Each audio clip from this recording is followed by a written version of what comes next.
Hello, I'm finally back.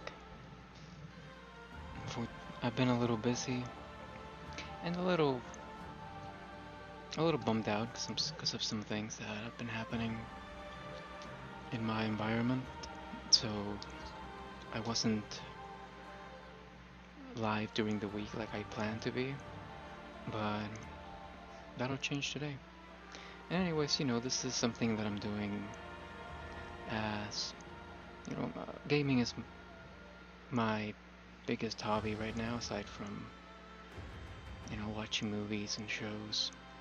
I've been watching Spider Noir on Prime Video lately. It's really good. Nicolas Cage, one of my favorite actors, even though, uh, you know, a lot of he's gotten a lot of flack, but it's not because he's a bad actor. It's because, like, pretty much every actor, he's had bad roles, right? And just because you have a bad role every now and then, or just like an average role, doesn't mean that you're not a good actor by any means. I think he's great. When he said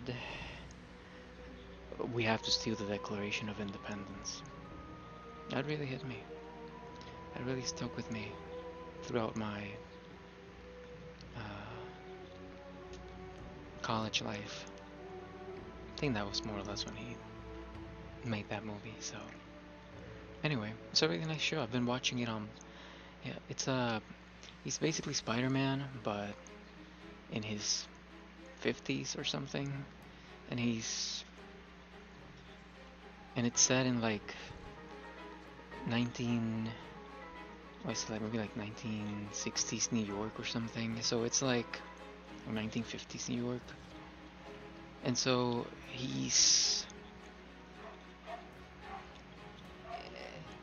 it's kind of a throwback to, he's basically Sherlock Holmes, uh, Spider-Man if he was a private dick, a private investigator, and he was in his 40s or 50s. So he has this whole kind of midlife crisis about having powers and not wanting them, like, which is a pretty common superhero trope. And he has a secretary, and he goes on this day-to-day adventures that turn into something more. It's really cool. I highly recommend it, and it's really interesting what they did with it, where they made it so you can enjoy the show in full color, like we normally would enjoy a show these days, but also in black and white, which again is a throwback to kind of the noir filmmaking of that era, kind of like the Alfred Hitchcock kind of films, which are some of my favorite noir films. Some of my favorite thrillers ever are Alfred Hitchcock films. And if you don't know who Alfred Hitchcock is, well, he was a very famous writer, kind of like the Stephen King of the, what was it, like the, yeah, like the 50s or 60s. So what Stephen King is now, where he built like this whole empire on writing thrillers and sci-fi novels that seem to be, that, and his creativity appeared to be, talking about Stephen King, his creativity appears to be endless, right? Just an endless fountain of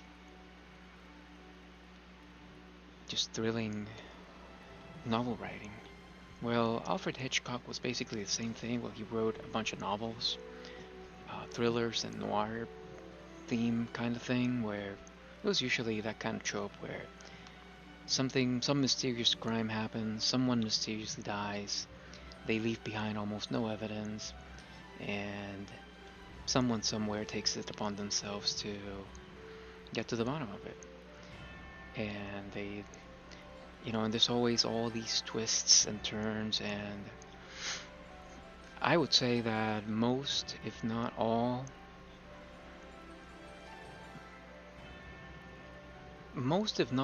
writers that, that write thrillers to this day, including Stephen King, probably took a lot of inspiration from Hitchcock.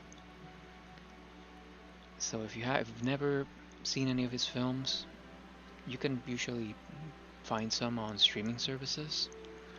My favorite is probably The Rope, and I'm not going to spoil anything, but if you're into that kind of film and you don't mind black and white filmmaking from that era, kind of like the slow burn crime thrillers, if you like that kind of thing, and you're a fan of something that keeps you on your toes, and all the time you're watching, you're trying to be one step ahead of the author, right? You're trying to figure out, oh, I'm sure it was this person that killed them, or it was this other person, or this actually what happened, and every every scene or two, something happens that makes you question that, and you're like, oh, wait a minute, maybe I'm not on the right track, or maybe I am, and by the end of the film, it might end up being something you didn't expect at all, and or if you did figure it out. If you did figure out the plot twist, the M. Night Shyamalan plot twist before M. Night Shyamalan existed, then maybe you should be a private investigator, who knows? Which is a career choice, by the way. It's the thing people do. So, anyway, it's Wednesday. I'm a little hungover. I was hanging out with uh, someone very close to me, someone very dear to me yesterday, and I rarely ever drink, and it may have been almost, maybe not a whole year, but at least some good months since I had any alcohol at all, and I was just doing it to socialize. It's the kind of thing, and people will criticize you for, I don't know, it's the kind of thing that when people talk about social drinking, to me, it's when I have an opportunity to be close to someone, spend some quality time with someone, and maybe they enjoy drinking more than I do, right? I'm not a huge fan of it anymore. But maybe they are, and sometimes when it's someone that's very dear to you, and I'm not necessarily talking about a romantic partner, because in the case of a potential romantic partner, I don't think it's a good idea to, if you're not a drinker, you shouldn't change just to please that one person, just in hopes that they're going to like you enough to,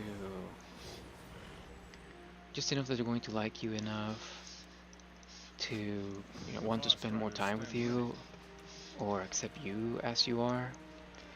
But in the case of, if I'm spending time with family or a very close friend, and maybe we haven't spent time in a long time, and I want to make sure, maybe I have something to say to them. Maybe it's important to me that I have this quality time with them. Well, I I wouldn't mind, going a little bit out of my way. It's not gonna, I'm gonna get hurt. It's not like it's gonna hurt me or damage me in any way to, you know, bite the bullet and have a few drinks with them, even though I've been actively avoiding it, right? Because of the health consequences and risks associated with drinking. I'm just not that person anymore, right? I'm not the kind of person that drinks in general. Uh, at least not since, I'm in my 30s, so maybe when I was in my 20s. I was more keen to just hang out with friends and drink alcohol and stay up all night. Like I think most of us are going through that or went through that at some point. I'm not really that person anymore, but it was important to me, so I decided to spend as much time as I could, as much quality time with them, and had some to drink. I tried to match them. Unfortunately, they are very much a professional drinker at this point, so they drank me under the table, to say the least. So yeah. Anyway, Spider Noir, great show. Alfred Hitchcock, amazing storyteller and writer and filmmaker. Highly recommend all of that to you. And anyway, let's move on. I'm a little rusty, as usual. I'm just going to do some solo content and maybe see if I can find a group for a raid or two. Nothing fancy. So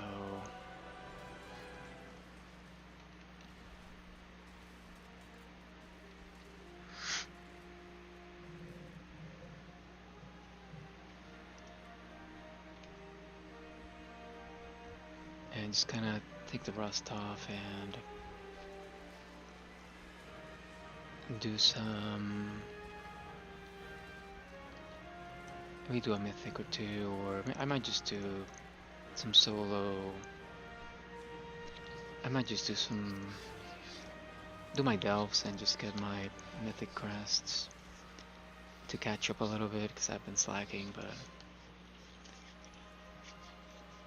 ever since the last expansion, where I kind of did all the content way too quickly, and I got into like mythic raiding way too quickly, I kind of got burnt out, which is one reason why I avoid like hardcore raiding guilds in general, because when you turn a hobby into your job, it's very easy to get burnt out and not want to do it anymore. So once it stopped being fun and it started to feel more like a job, then I would have much rather just not play at all. So I just kind of take my time with it, and I play solo most of the time.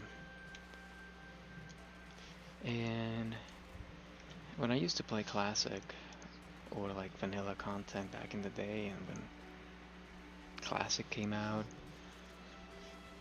I did join my guilds, and I connected with a lot of people, and I had a lot of, and you make friends and acquaintances, and it was very charming, right? It's something that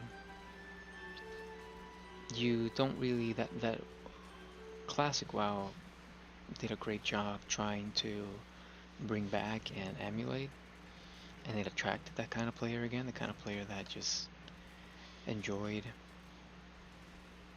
making friends and hanging out and connecting with other people a little bit deeper than just, let's go finish this instance, right? Because that's kind of how I see a lot of people take the game these days, and that's all. And honestly, that's how I enjoy it now, just because I kind of keep to myself most of the time, in game and in general in my life. And a lot of you can relate to that too. There comes a time when you trust people enough to connect with them, and then something happens that you end up feeling, maybe you end up feeling betrayed, or people talking behind your back, and you start to question what it means, what it really means to for someone to be your friend, for someone to be your family. And I'm not perfect by any means. I'm not the perfect friend or the perfect son or the perfect sibling, the perfect uncle. None of that. Far from it. But I'm always willing to learn from my mistakes and try to be a better person. And unfortunately, not everyone is like that. So if you are that kind of person and you find your people, people that you, beyond a shadow of a doubt, are with you, they're in it for the long term, they're in it with you through the best of times and the worst of times. It's easy to have friends when you have a lot of money, when you're good financially, and oh, let's have a drink, I'll pay for a few rounds. Everyone's going to love you if you do that. But when you're broke, when you feel alone, when you feel left out, when you feel despair, when you go through your crises, your identity crises, or job-related crises, or your studies, uh, deaths in the family, whatever you're going through. When times are hard, and you maybe have that one friend that you felt like, oh, we can talk about anything, and this person's going through a bad time. I'm going to be an ear for them, and I'm going to listen to them, and no matter what, I'm going to be there for them, and I'm going to be their confidant. And you give that to people, but then people don't give that back to you when you need it. That's when you know that you need to step away.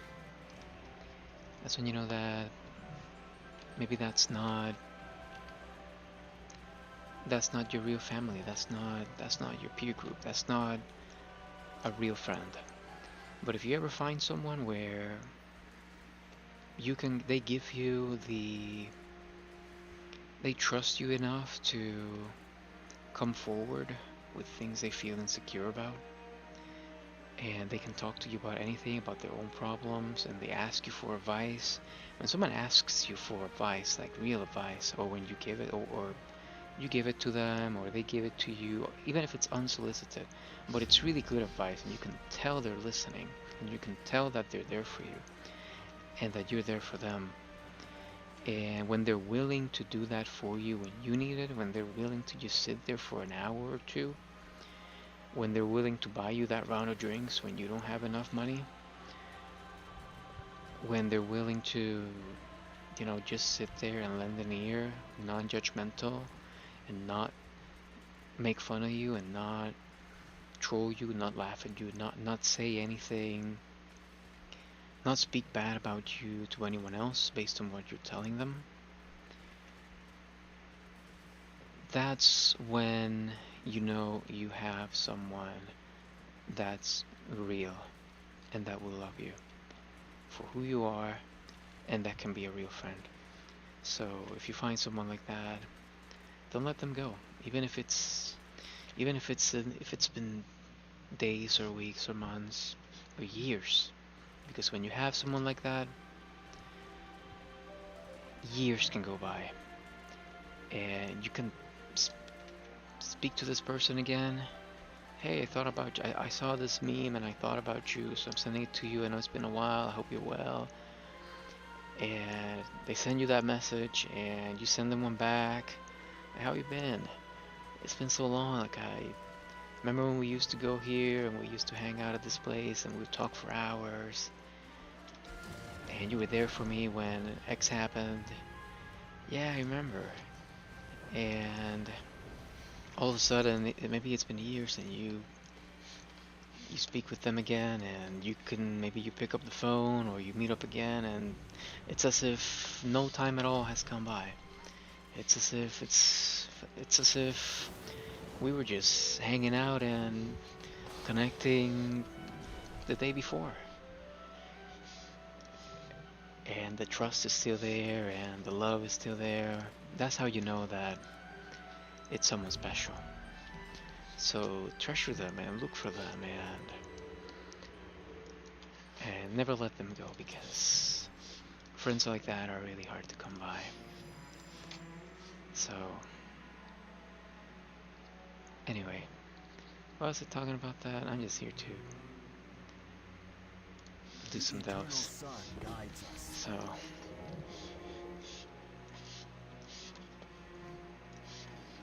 oh, and don't be afraid to say you're sorry.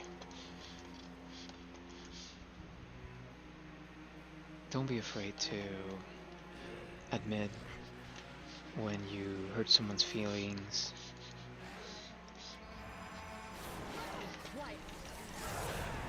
Again, even if it's been many, many years. Because chances are that if you miss that person enough to feel that regret of not being direct with them, of not showing them that love, of not being there for them when they really needed you, if you feel that regret and like your own body is telling you, hey, maybe I didn't treat this person like they deserved, that could be a sign that that person was always good for you.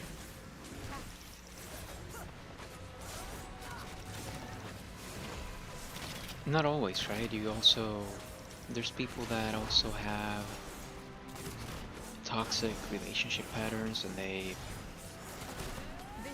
maybe you stepped away from their life, or you pushed them away from your life, you stopped spending time with them because it felt like they were kind of toxic, or, everything was good for a little while, but then when you least expected this person,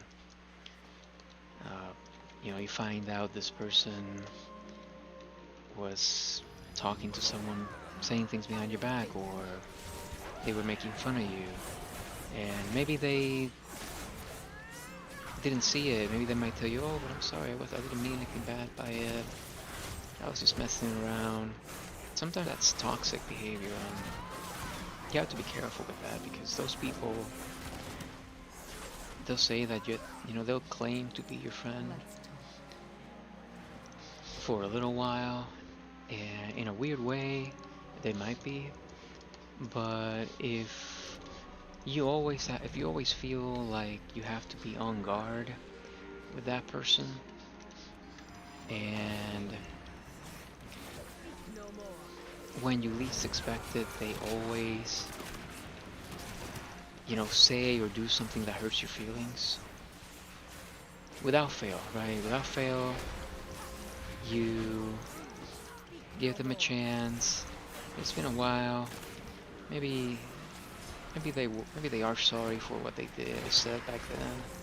Let me give this person another chance and hang out with them. You gotta be careful, because sometimes they might do it to you again. If it's a toxic person,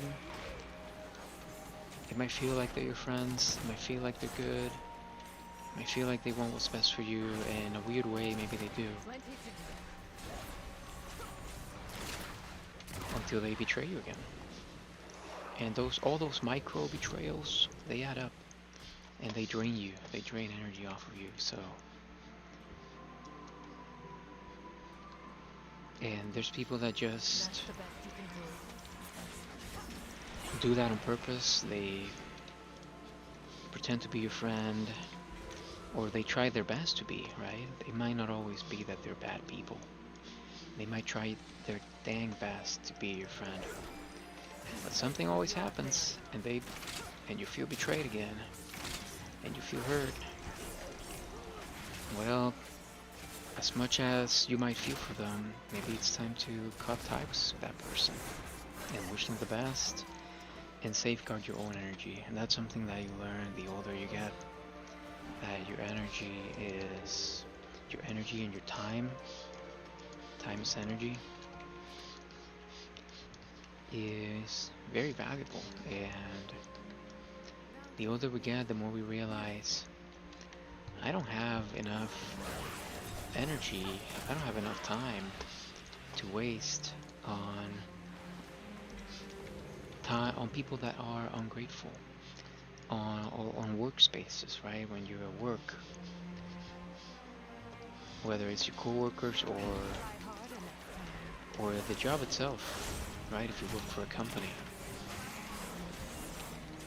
sometimes we give it all for our workplace friends, for our bosses. Sometimes we go above and beyond because we think that this person is going to do the same when we need it. And it's not always like that.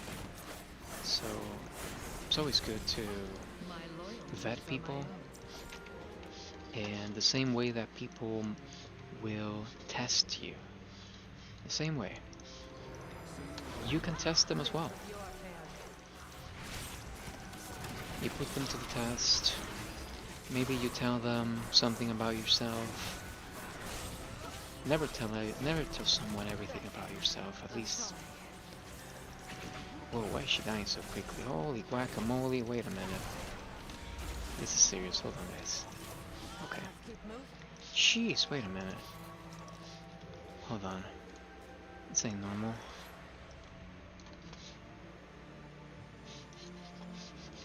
I might have to swap to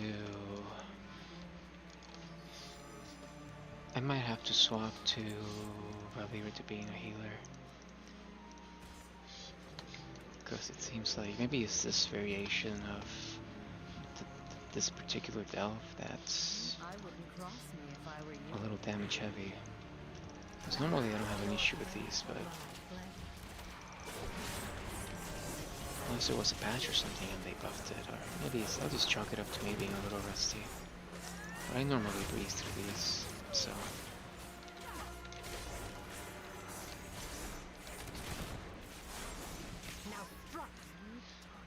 I can always misdirect threat to Valera. It's a really fun thing about playing rogue in delves, that you can have your companion as a healer or as a DPS, whatever's more convenient, and you can misdirect your threat to them, so it's still almost as if she was a tank. Plus, like, you get the added benefit of being able to heal off of them, so. Anyways, be careful who you spend time with, be careful who you tell your secrets to. If you tell someone something about yourself and you find out that they mentioned it to someone else, especially if it's someone that's not your friend, anyone at all,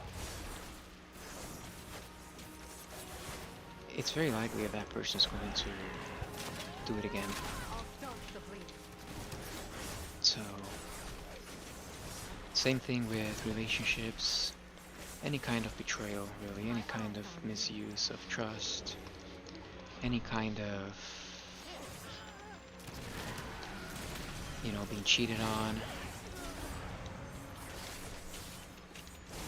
people talking behind your back. If they did it once, it's very likely to do it again. So, yeah, at that point you make a decision.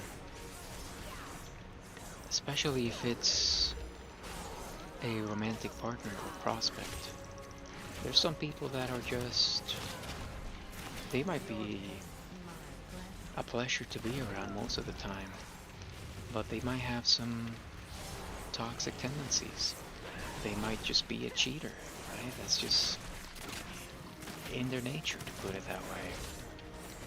And if you spend time with someone like that, knowing that they're that way, then you have to commit to the fact that they're probably going to betray you again, or when you least expect it, they're going to come back with some toxic shit, and you're not gonna be able to say that they fooled you because you knew it was coming. So at that point, you choose, and especially when it's our family, people very dear to us.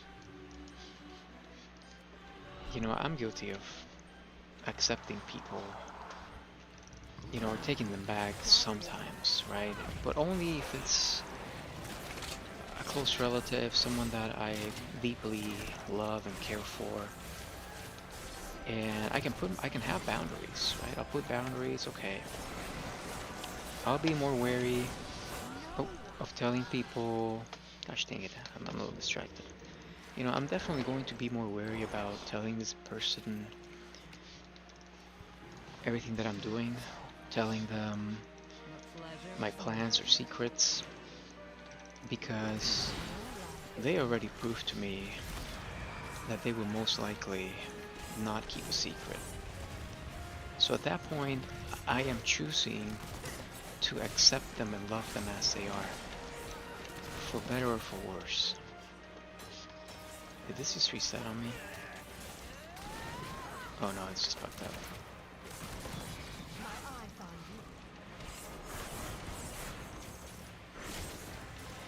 And again, especially if you're married, if you're in a long-term relationship with someone, if you know that's their nature, but you still want to love them anyway, you need to fully commit to that, or just step away. Sometimes really loving someone means letting them go.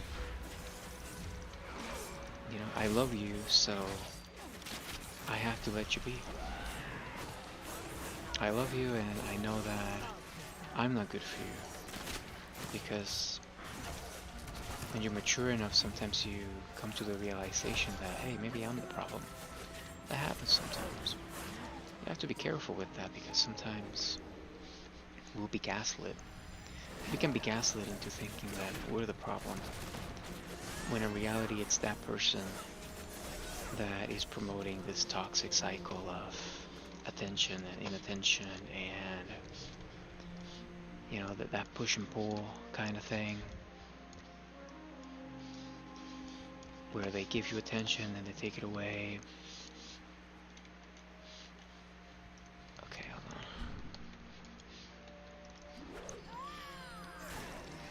on. Or they betray you when you least expect it, or they tell you they're gonna keep a secret and they don't. You know, fool me once, shame on me. Fool me twice.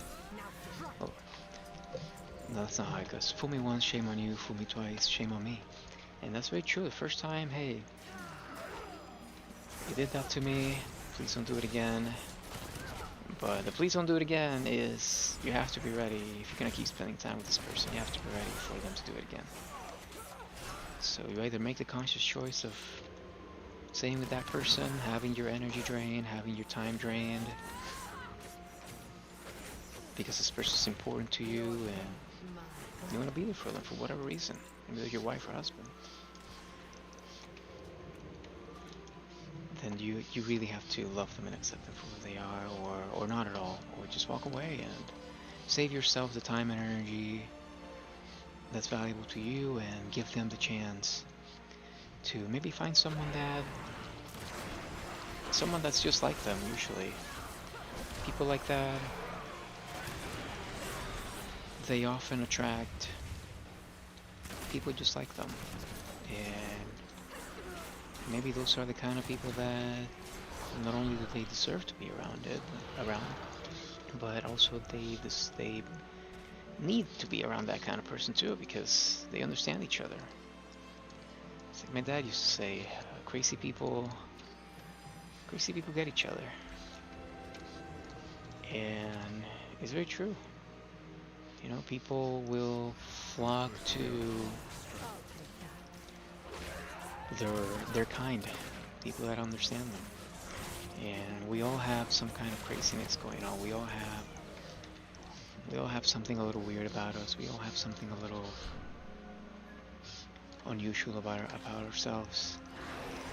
We're all unique in that way. And there's someone out there that's the perfect fit for your weird hobbies, for your weird way of being, or your very normal way of being. Maybe you're very much a normie, and the kind of person that you need to be around is someone just like that. And that person is out there. That best friend you're looking for, that lover you're looking for, that just gets you instantly, they're out there. Just be patient, don't try to force anything. And when you least expect it, life might give you a surprise and put them in your way.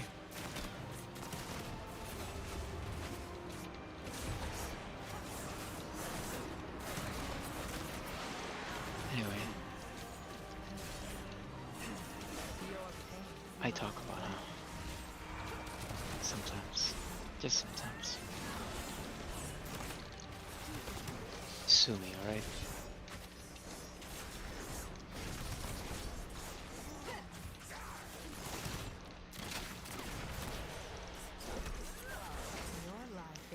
Well, just like that, you know? You attract your audience, you attract the people that like talking for hours. There's people that would much rather not talk.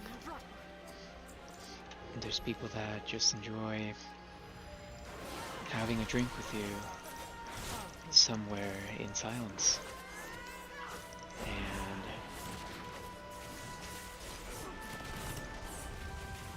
that's quality time for them. Maybe for you, quality time is, you know, telling someone everything about your day, telling them all your plans, telling them everything that goes on in your life. Maybe for you that's quality time, but not everyone is the same. And the concept of unconditional love for someone, it doesn't mean that, yes, you accept people as they are, and you don't try to change them, and you don't try to force your views on them, and you don't try to force, you know, what is comfortable for you, what is quality time for me. It's not quality time for them. I'm not going to force them to stay up with me for an hour or two talking about our things. If that's not the way that they relate, maybe that's not their love language. Maybe their love language is just being of service to you and making you, asking you if you'd like to have a cup of coffee, right, while you talk. Maybe they don't feel the need to talk too much about their stuff, you know? That doesn't mean that they don't appreciate you. It just means that they're different. And when someone is really different from you and they choose to stick with you anyways, that's a good sign that they could be a good friend too, because even though you have your differences in how you communicate, they're still willing to be there for you. That could be a real friend. So be mindful of that.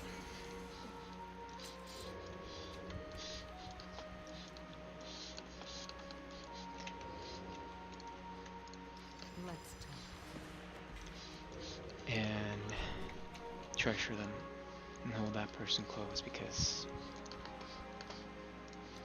people like that just fit into your life. Oh, maybe having poisons would help. You can tell I haven't played in a while, huh? Maybe swap around some points here. Make this a little easier on myself.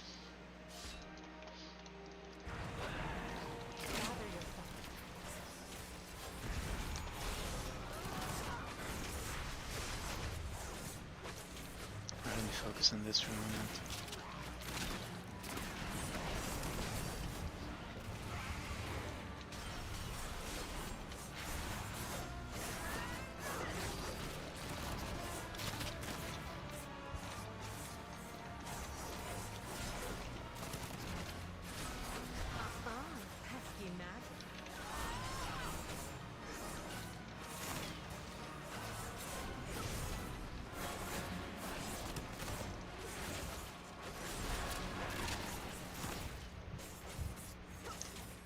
Although this guy isn't particularly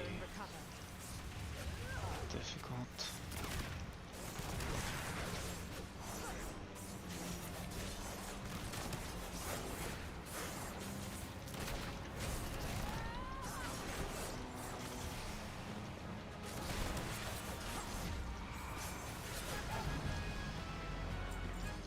I get the feeling that that was bugged out, so it's a little bit too easy.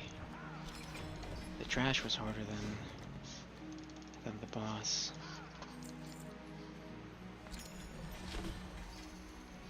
Usually the other way around.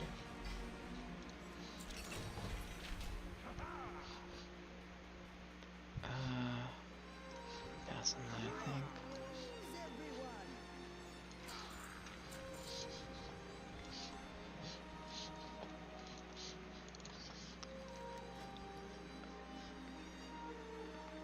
Nothing good here at this point.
Yeah, loving someone sometimes means admitting that you're not good for them, right?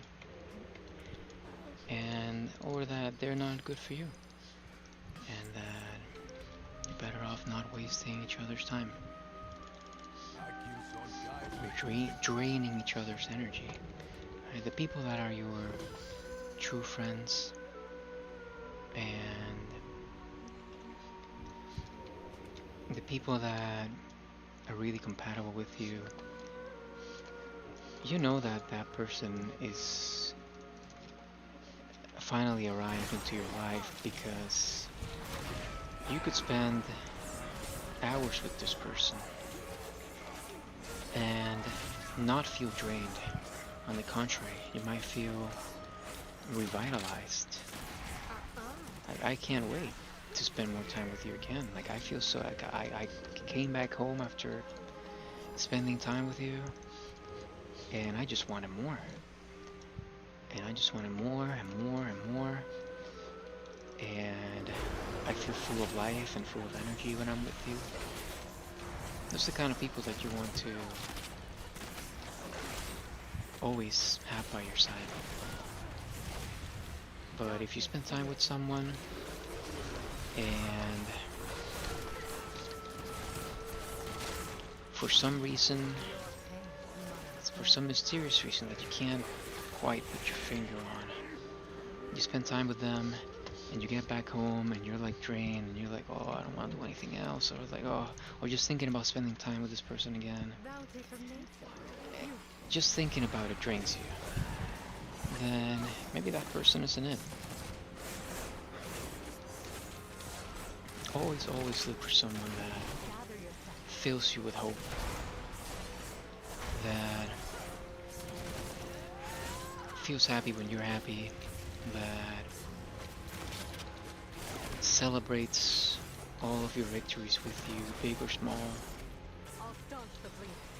and that just fills you with thirst for more, fills you with thirst for life, leaves you wanting more in whatever way, right? Whether that's romantically or sexually. This person just they fill my heart. They fill my heart with love and hope and good feelings. Those are the kind of people that you want to keep around and treasure. So pay attention to that too. If you have this one friend, maybe you've been friends with for a long time, and this happened to me with people that I've met at workplaces and even back in school and college. Like, at first it was kind of fun to be with them, and it seemed as though, hey, maybe this person and I have some things in common, and it seems like we could be good friends. But for some reason, every time that I hang out with this person, I come back home and I just feel like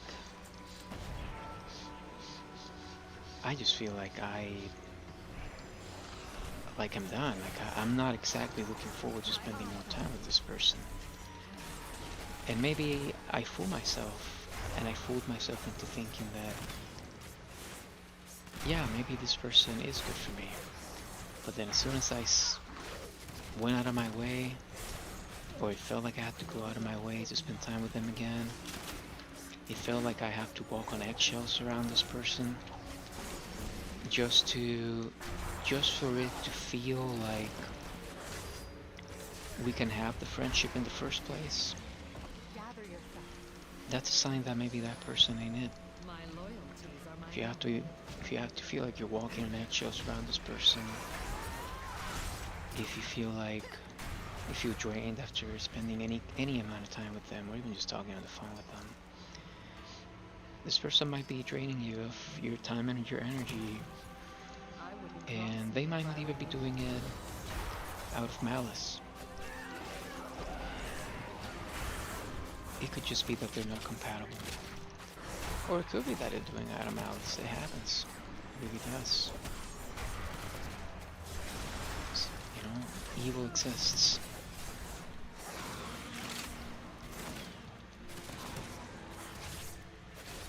Don't ever let anyone make you think otherwise. Evil exists. There's people that are just plain evil because that's all they've learned to be. And to those people, even to people like that, people that are racist or sexist, homophobic, misogynist, you name it, even to those people, I have a lot of empathy for them because a lot of times the way that they relate to the world is something that they learn from their parents. They just don't know any better. Just because you don't know any better doesn't mean that you have to put up with it, right?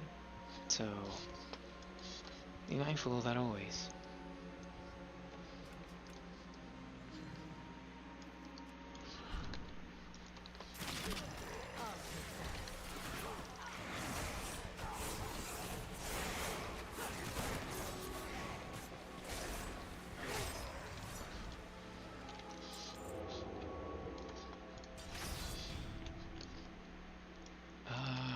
Okay, so I can do this here.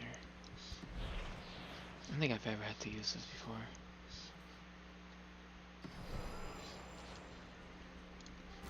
But I'm pretty sure that thing kills you if you let it hit you, so...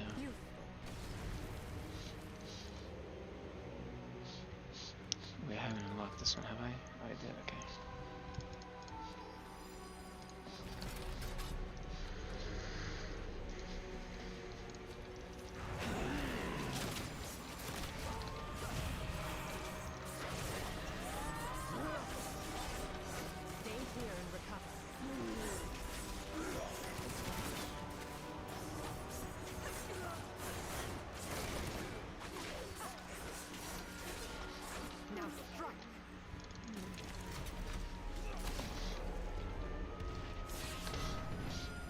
Oh, what am I missing?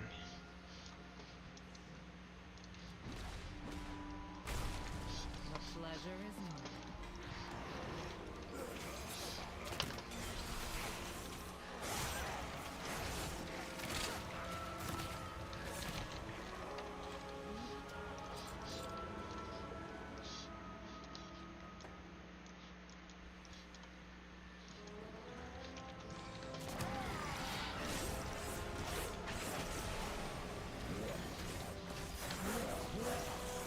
Okay, this is a little dangerous.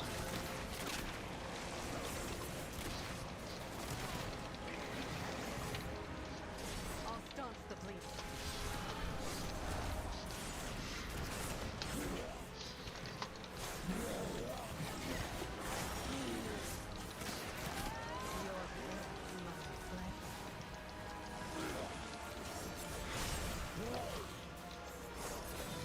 Take straight from this.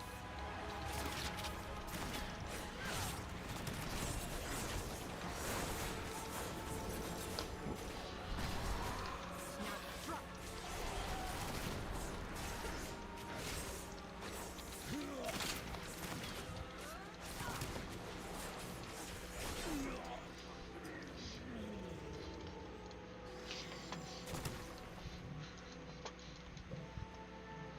Something I've learned too is be careful also about people that they might claim to be your friend, but they might make fun of you in very subtle ways. They might even be joking about it. It's like, oh man, especially in front of other people. Oh man, the other day this guy said X or Y thing, and man, this guy is really pathetic, or this guy is really something. And you know, they might be telling people something that you expected to be kept a secret, for example. And then they might say, "Oh, I'm sorry, I'm just joking. Oh, you know, I'm just kidding, man. Like, that's just between me and you. You know, I would never actually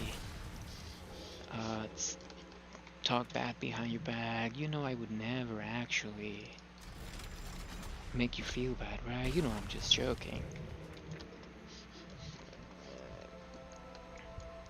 Be very careful around that kind of person. It's kind of the fool me once, shame on me. Oh, fool me once, shame on you. Fool me twice, shame on me. If they did it once, it's very likely they'll do it again. So, unless you're into that kind of dynamic where, you know, you're like that too, and that's how you kind of connect with people,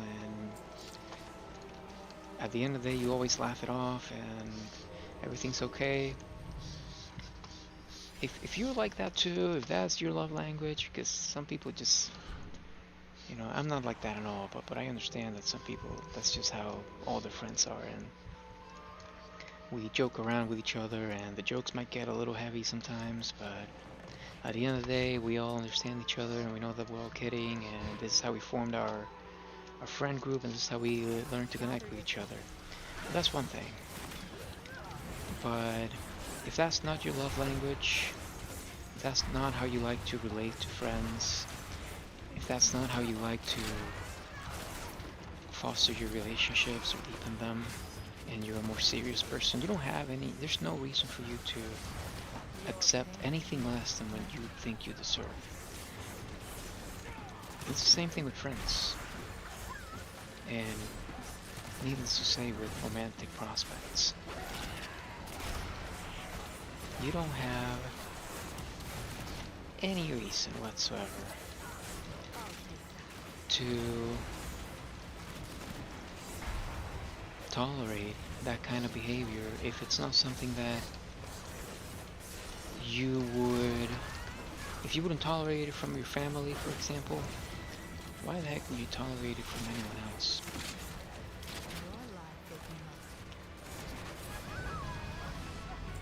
And if it leaves you feeling drained, if they're not laughing with you and they're laughing at you, that's a sign that that person might be an enemy in disguise too. They might just be a toxic person that just loves to gossip and loves to get information out of you, and when you least expect it, they tell other people what you've been up to without your permission. Or when you least expect it, they make fun of you. Especially if it's in front of other people. That's a huge, huge, huge red flag. So be wary of that. Be wary of friends that, quote-unquote friends, that disguise their ill intentions as trolling or joking.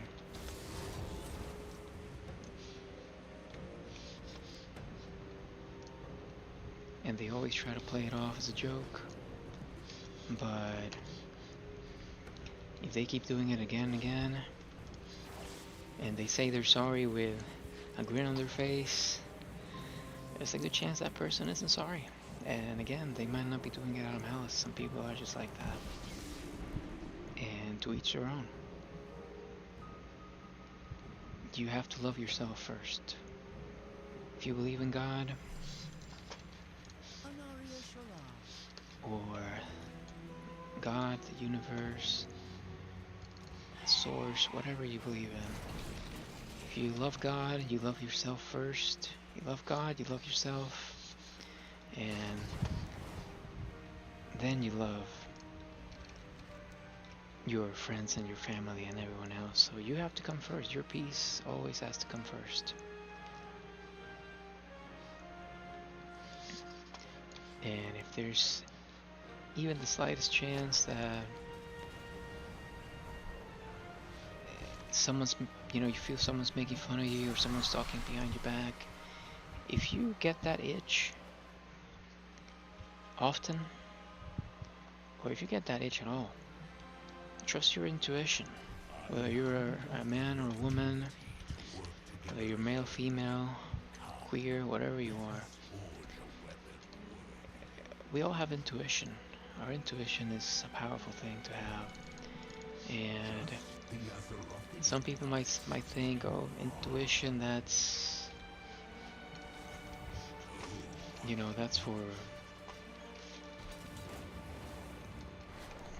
for women, right? Like, men don't have that, or men are always straight and to the point. That's not real. There's all kinds of people, and intuition is something that's universal. If you ever feel, you get a hunch that someone's intentions are not what they say they are, pay attention to that, and try to pay attention to that quickly. or you might regret it.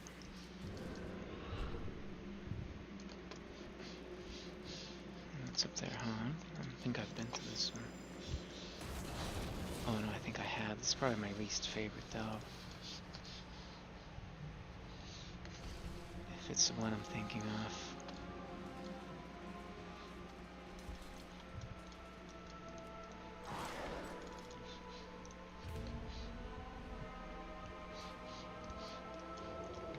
Yeah, this one's kind of whatever. Like outside, maybe it's the fact that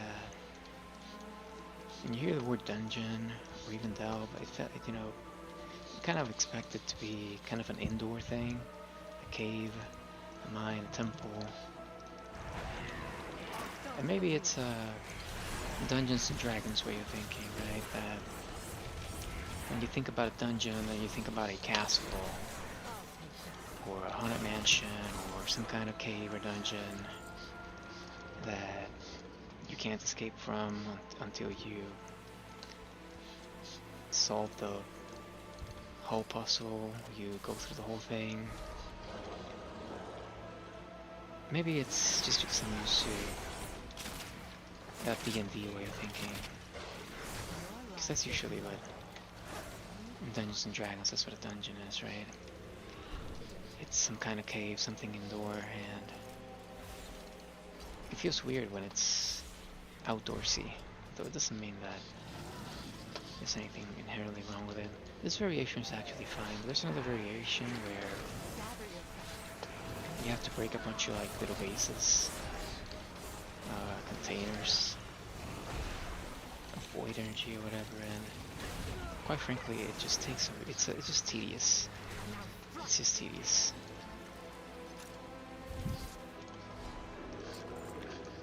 But nonetheless, I appreciate very much whoever came up with the whole concept of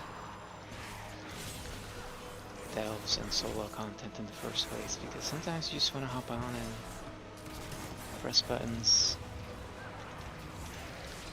and not think too hard about what other people are doing. When you're in a raid group or a mythic dungeon group, sometimes it's like half my mind is on what are other people doing, are other people doing their job well? And it kind of distracts from the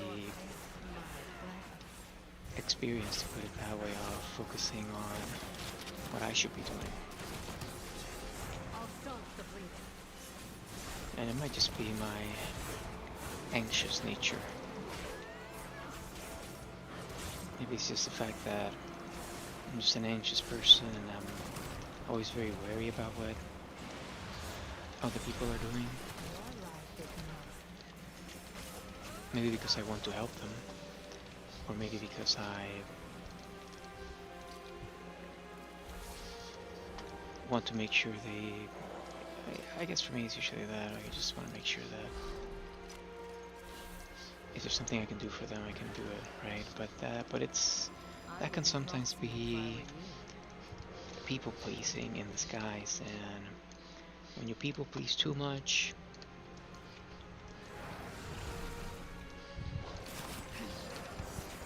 there might come a time when you end up betraying yourself and your wants and your needs without wanting to.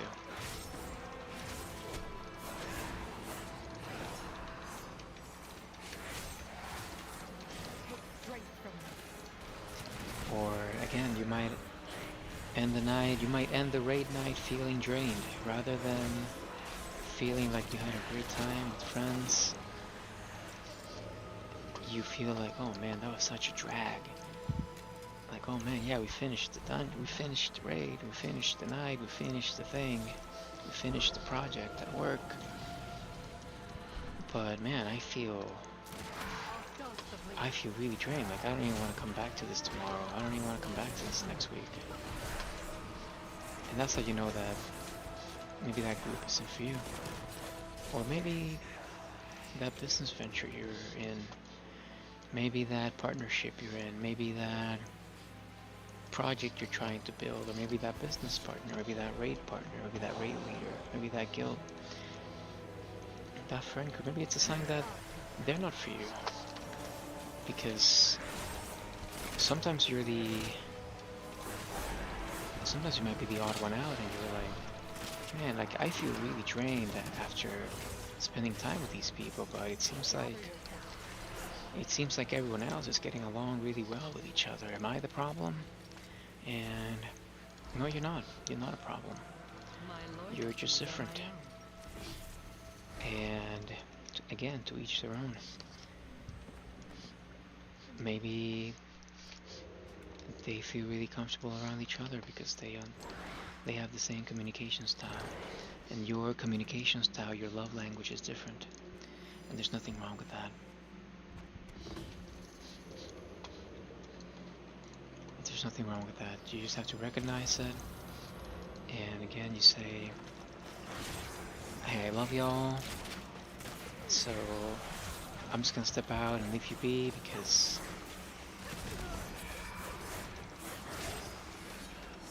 maybe I'm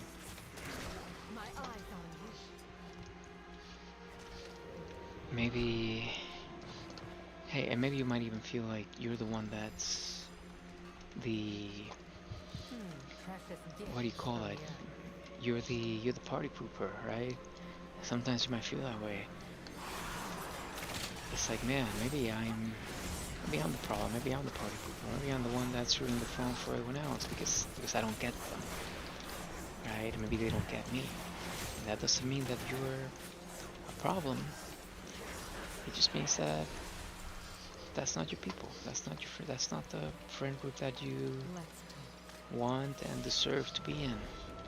And if you love yourself, you'll cut ties and you let them go peacefully. You know, you'll recognize it in time and you let it go. Whoa, wait a minute.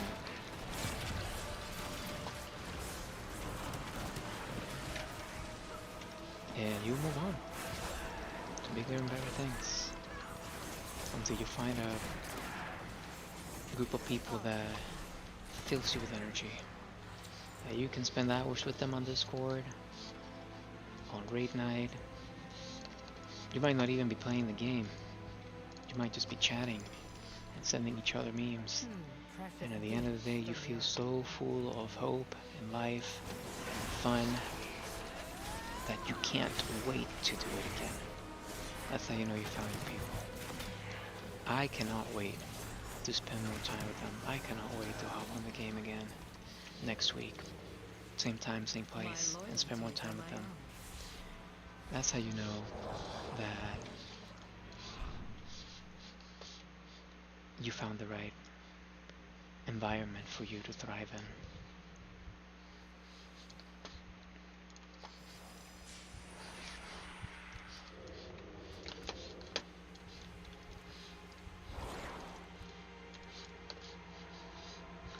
And that's a space that you need to cherish.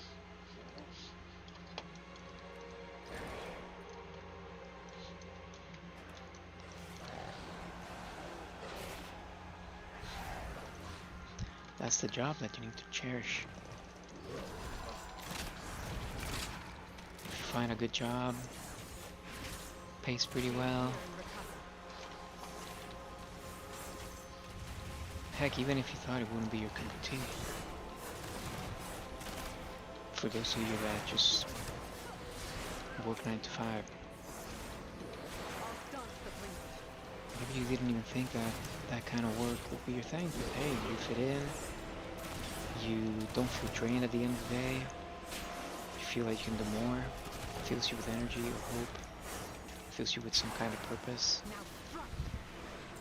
Maybe you should listen to the little voice inside your head and maybe that's kind of the career path that's actually right for you. Maybe that's the kind of work environment that's right for you. The kind of coworker that you want to have, the kind of business partner that is good for you.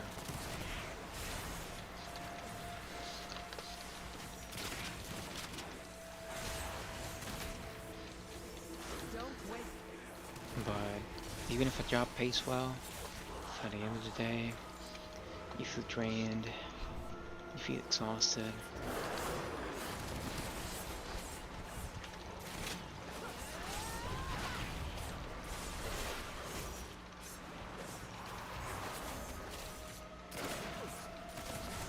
You feel left out. Maybe it's the same for you. It's your body's trying to tell you something. Something that it's already said, but you didn't listen. That you shouldn't be there. That you shouldn't give these people your energy, or your time, or this workplace doesn't deserve your energy. Maybe it's not even about deserving, maybe it's simply you just don't fit in. And you're trying to fit into something that wasn't meant for you in the first place. There's nothing wrong with letting that go. If you learn to let that go before you burn out, it's a good sign that you've learned to love yourself before anyone else. It's a good sign that you're maturing. So be proud of that. If you don't feel well in that environment, that group, and you learn to walk away quickly, pat yourself in the back. Give yourself some grace. Because it means that you're learning your lesson. It means that you're maturing, it means that you're growing. And that you've learned, that you're learning, or you've learned that you deserve nothing but the best out of life. And when people walk away from your life, again, even if you thought that you'd be together forever, even if you thought they would be best friends forever, right? We were meant for each other. I was gonna marry this person.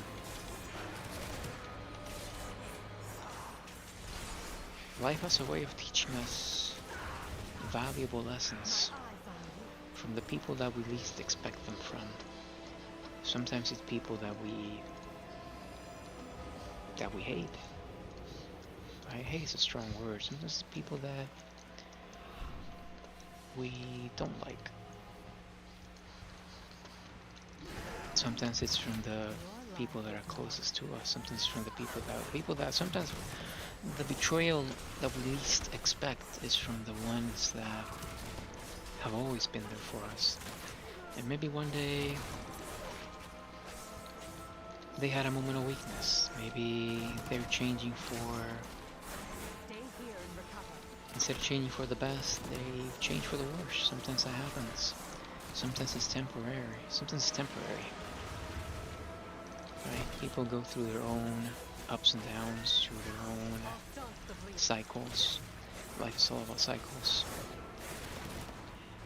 And at the end of the day, remember that you're the main character of your own story. And maybe in this chapter of their life, right, because they're the main character of their story, there's people out there that, people out there that believe that, not everyone is human, not everyone is a playable character, to put it that way. I don't believe in that. If you follow someone around long enough, you're gonna realize that every single person on this planet that we meet has their own life. They have their own, they were born, they have a mother and a father, they have siblings that love them and that they love back just like you do. They have hopes and dreams just like you do. They have their ups and downs just like you do. They get hungry every day, wake up every day, they have to sleep 8 hours a day just like you. And they have to take a shower in the morning and go to work just like you. Right? Their lives are not that much different from yours. But especially these days, everyone likes to feel that We're all unique and special in some kind of way, and we are. And that's the point. We're all unique and special and precious and valuable and worthy of love and affection in one way or another. Precious gift from the In one way or another. We all are. And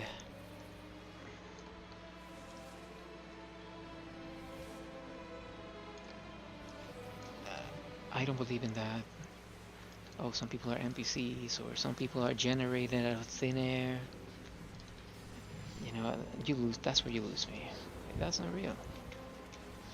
That's not real. There's 8 billion people. That's 8 billion people in the world, and they're all have an impact on their surroundings. They all have what? Hello? Okay, well, at least it reset. I think it has to do with misdirecting threat when she's not a tank. Maybe because she's stealth. She's stealthed. So let's try again.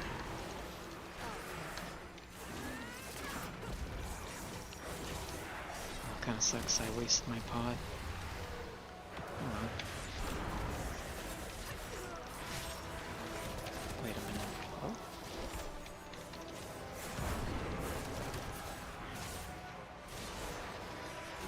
Interesting.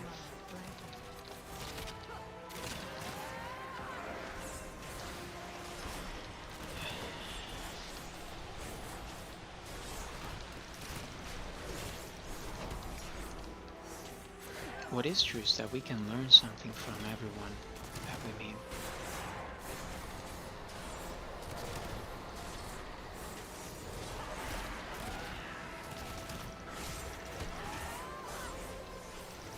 Sometimes people are there. Sometimes we meet someone, and if we keep our eyes peeled, if we keep our heart open, if we keep just keep your mind open to the possibility that there's something I can learn from this person, and that it's not always about me. Maybe you're there for that person to learn something from you. Maybe it's as simple as maybe this person just happened to be at the same place at the same time as you, and maybe they just needed to hear a good morning or a smile from someone. There's people that go about their lives and they don't even have. Well, they talk about the male the male loneliness epidemic. There's women that feel lonely as well. Beautiful women, even. I can promise you that. Beautiful, successful men and women, right? Attractive, and anyone else. Everyone struggles with loneliness every now and then, and with despair, feeling alone, with betrayal. And sometimes when you happen to be somewhere and someone happens to catch your attention, you happen to catch theirs, someone happens to just want to talk to you, gravitate towards you, and you gravitate towards them, even if it's it could be a complete stranger where you least expect it, and maybe you don't ever talk to or see this person ever again. Sometimes it's not always about you. It's not always about what can I learn from this person, or what is this person here to teach me. Maybe every now and then it's about what this person can learn from you, or what gift can I give this person? The gift of my time, the gift of my courtesy, of simply telling them good morning. Good morning, how are you? Good morning, God bless you. blessings to you, right? You don't have to be religious to wish someone blessings, right? Blessings come in many shapes and forms.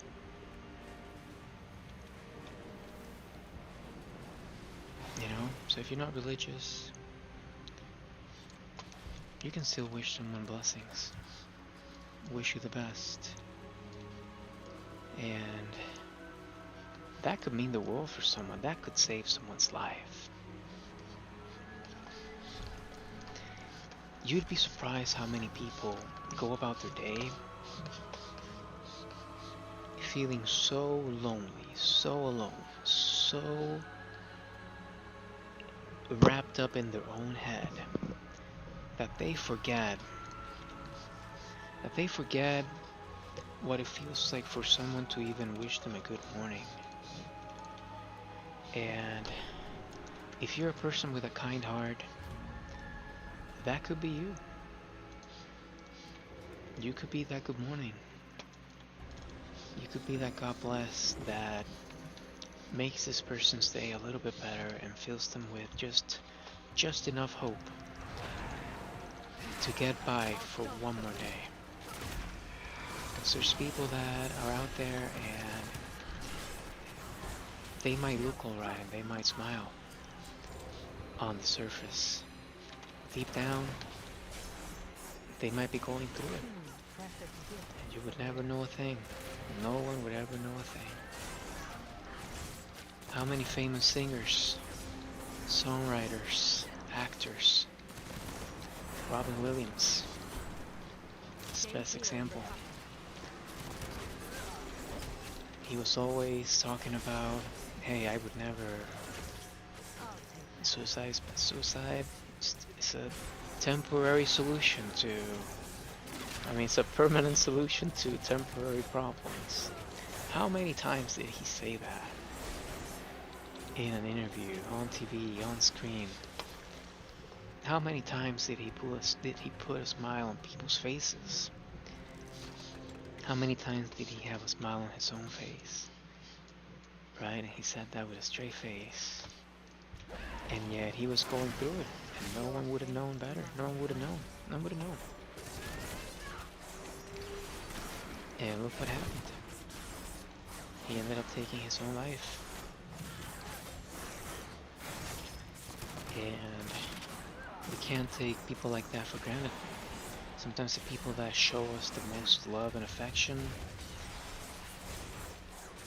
sometimes they do that because they're wanting someone to give that back to them, right?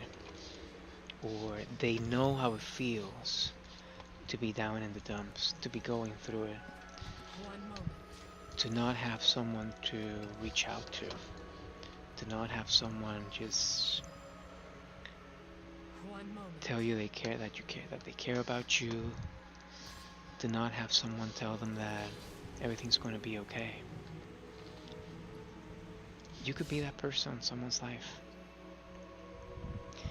If you ever feel like you don't have a purpose in life, you're just going through the motions, to the day by days, you kind of feel like you're at a plateau in your life. You feel bored. Keep your mind open. Keep your heart on your sleeve. Wear your heart on your sleeve. The next time you go out, wear a smile on your face. And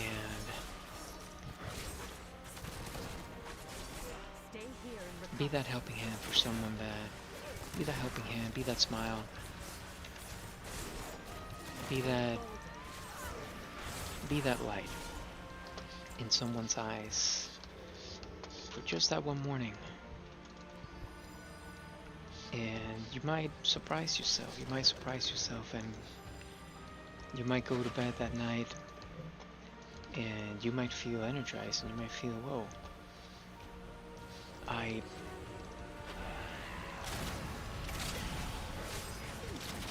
did something today that maybe normally I wouldn't have done. right? I Straight was from this. I was extra nice to someone. I did someone a favor. I wished them a beautiful, a wonderful day. I wished them many blessings, or I listened to them, even if for just a moment. Even if you're not accustomed to listening. Gather yourself. Jesus, why am I taking so much damage here? I think it's all this poop on the floor. Jeez. Maybe this pole is too big. Whoa, okay, hold on. And I can't find the heals here. Jeez, what the heck? This thing's tough. Am I missing something here? Am I supposed to use an item? Am I supposed to debuff this guy? Here and recover. Jeez. Yeah, I think I am missing something here.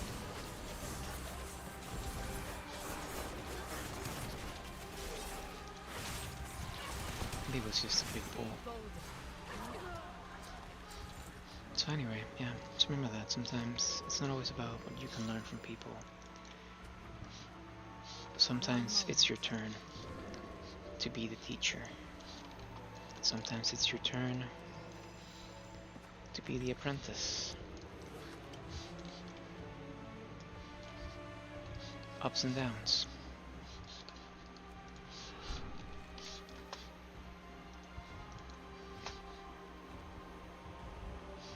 Okay, so he has to be hit by a spore. Oh, I see. I see what I did wrong, so I have to click on these. Yeah, okay. Okay, let's pull this thing out here first. Your pain, my pleasure.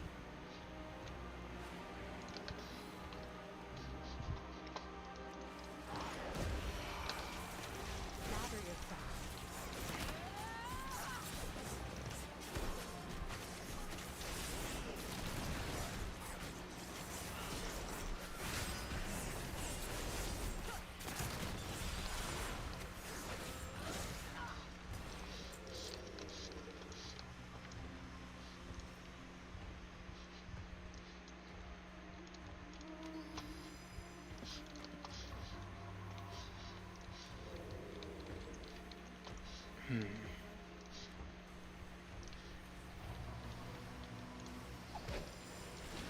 I'll take that. That did not work.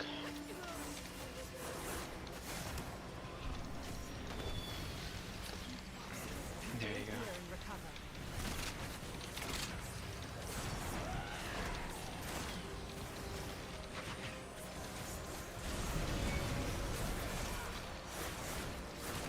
Let's do it again. I see. I'll staunch the bleeding. I just brute forced my way out of the first one, huh?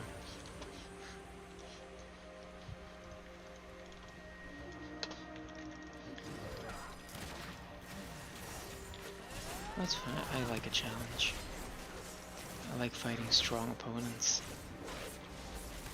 The stronger the better. The harder the challenge, the greater the reward. Sometimes the reward is learning a good lesson, learning a lesson that will serve you throughout the rest of your life, so.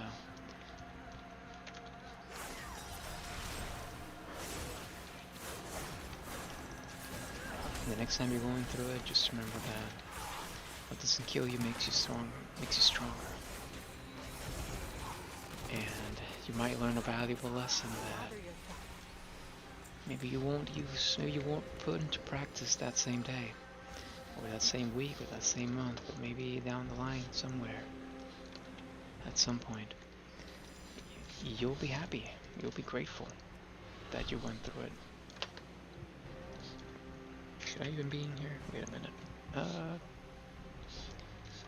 Maybe this is supposed to be blocked off.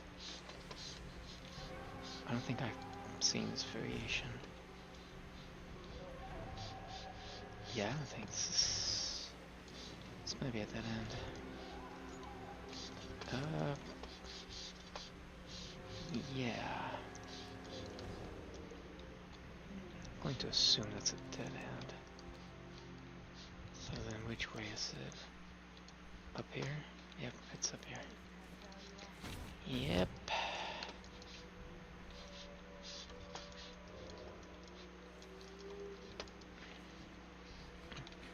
I'll be able to just skip these. I wouldn't cross me. Precious gifts from the earth.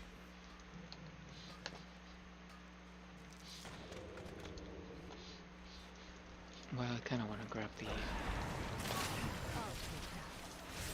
take that. curiosities.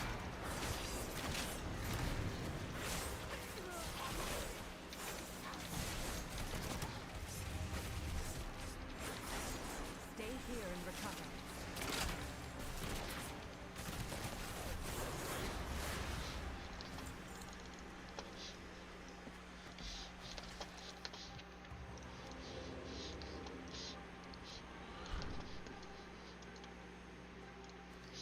Missed one.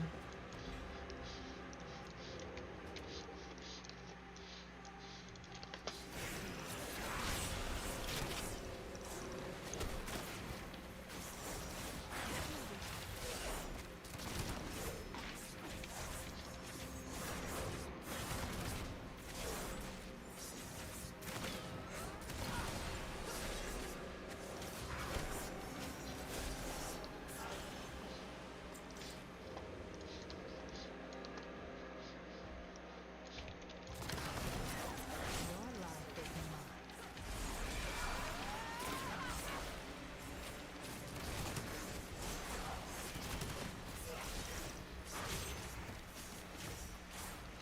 Now strike and attack.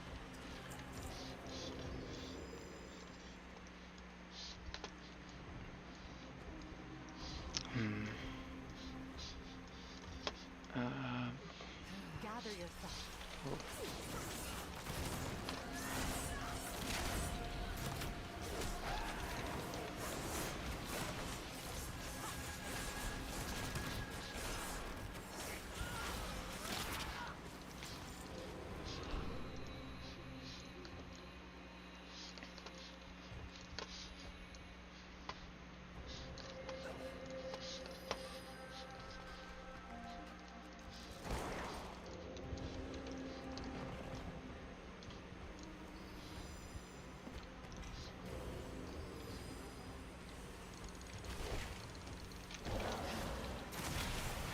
I'll take that. Okay, this is gonna be a mess.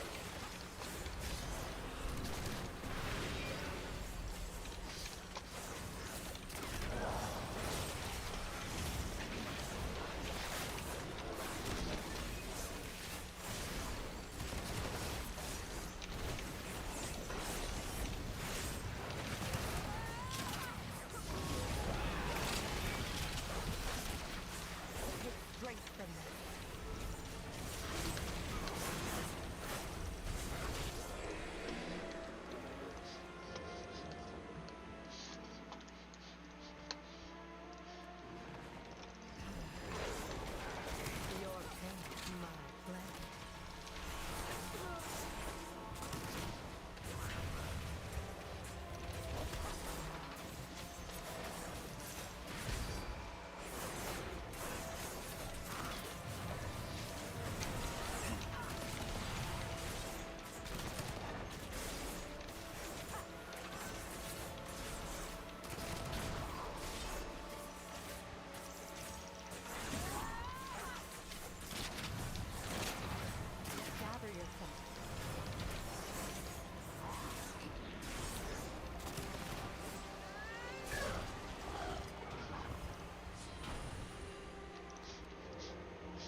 Hmm.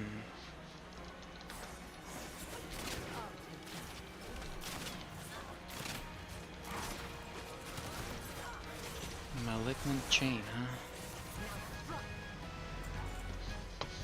I get the feeling whoever designed this boss likes Pokemon. Or it might just be a coincidence.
Alright.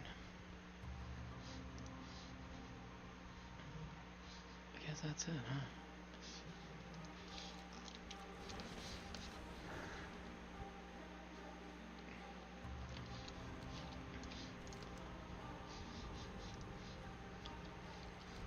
There's no more bountiful delves, so If we deal with that problem, the elders will be more favorable. maybe Take egg wounds. They are always up for I'll leave it at that. See how many crests I have. Not too many. Not enough to upgrade anything worthwhile at least, so let's see what time it is. Well, maybe if I can find a group, I might just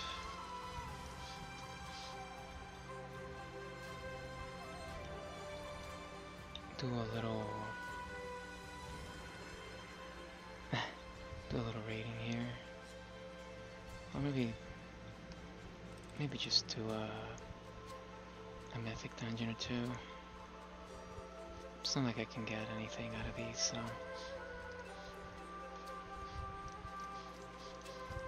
yeah, maybe I'll let it go. Actually,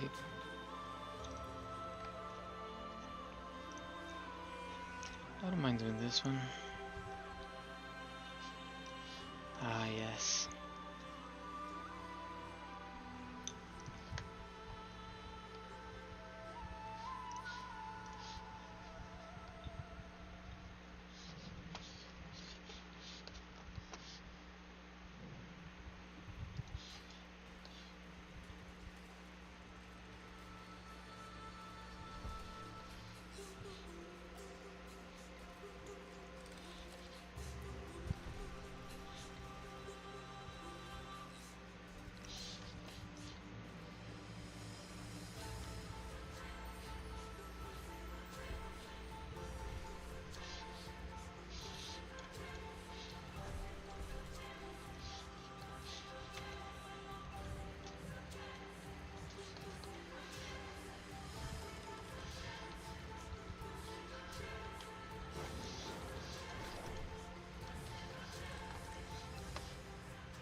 document the creatures of Harindar. You can borrow this piece to travel swiftly.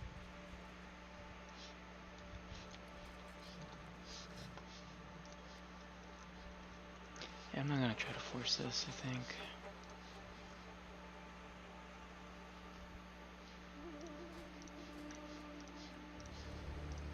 I'd rather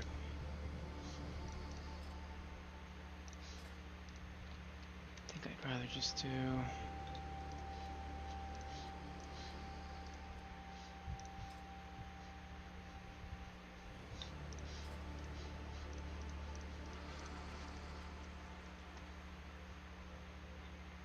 just whatever mythic I can do, just for fun, just to get some crests. There's a couple I haven't done, huh? Yeah, let's go with this.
What have you learned lately?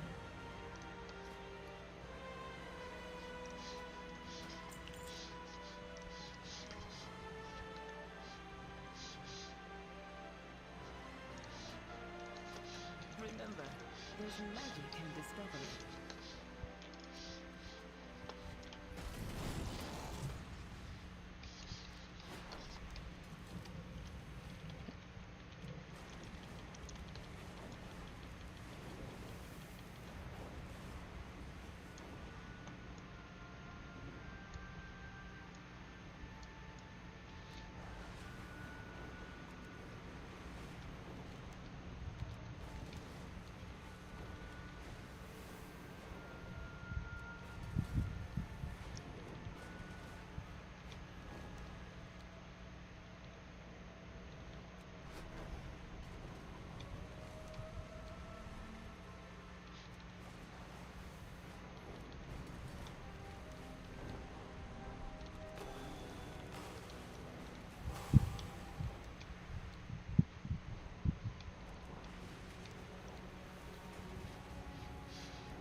I should drink some water, huh? Yes, fine.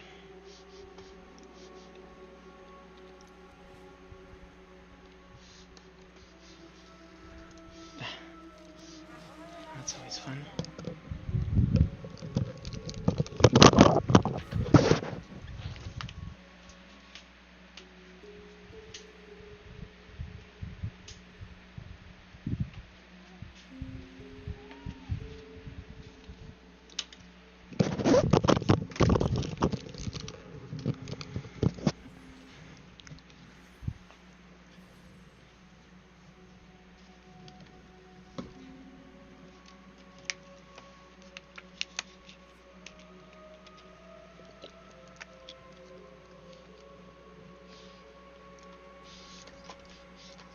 stepped on my cat.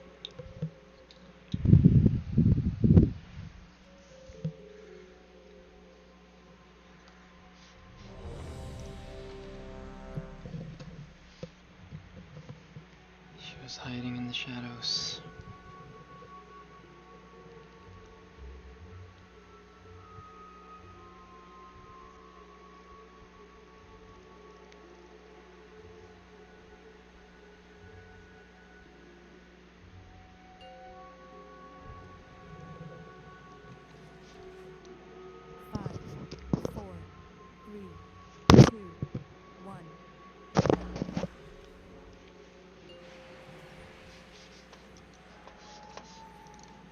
The way forward opens, and your fate entwines with mine. My sisters were the last to visit these halls, but they threw their home and their bond away. If we can calm the spirits here, the Ranger General was sharp and steadfast, while Peacekeeper kept the calm. Which path will you choose?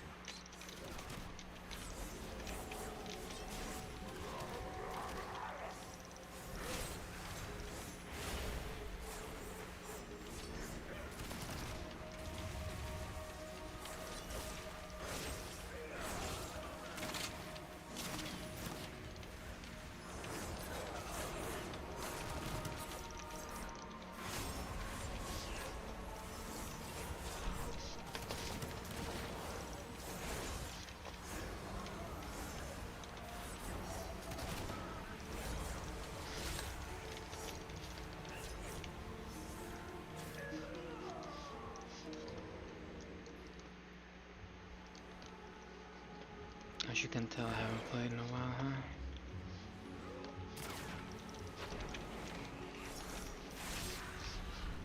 Marisa was the peacekeeper of our family. She spent many days tending to the gardens here, but the wilderness has overtaken it now.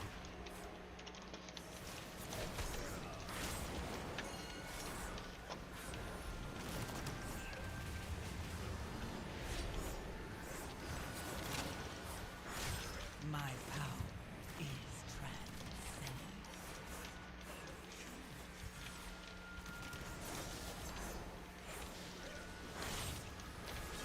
That is a big bull.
get you closer to the light.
Oh, I missed that.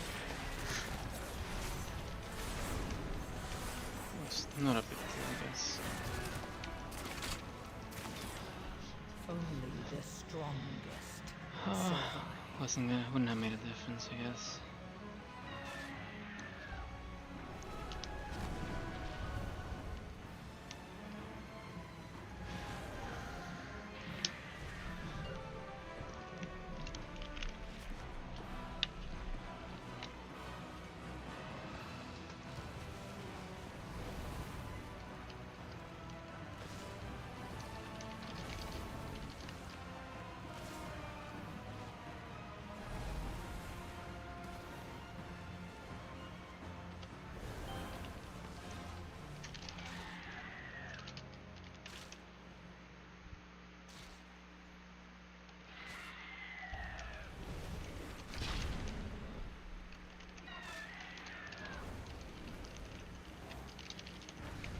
The fact that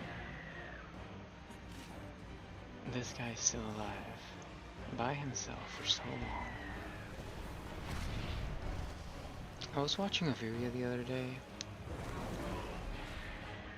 about why no one likes to play tank, and it's like this part of it, right? It's like the tank is just a really fat DPS. Wow, great job. She reminds me of Arisa. It's the fat DPS, and there's not really much nuance to it. Just kind of do your rotation, that's it.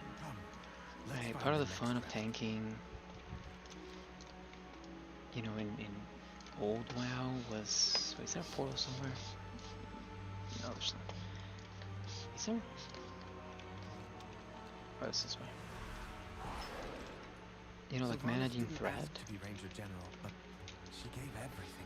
and timing your cooldowns properly. Although there is still that, right? You do still have to do unique mechanics to your role.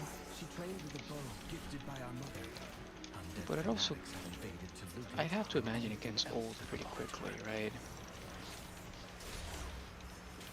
You know, like the whole taunt at X amount of stacks kind of thing, right? Like, we've seen it a billion times.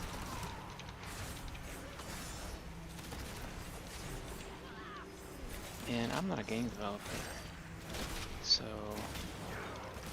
I wouldn't be able to tell you how to fix it. My power. Not without putting a lot of thought into it.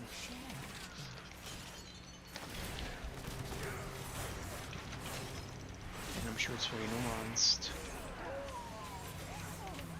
Especially with the fact that since not a lot of people want to play it, if all of a sudden you make it really hard to play, well, then there might be a lot of people currently playing tank that maybe enjoy for what it is, right?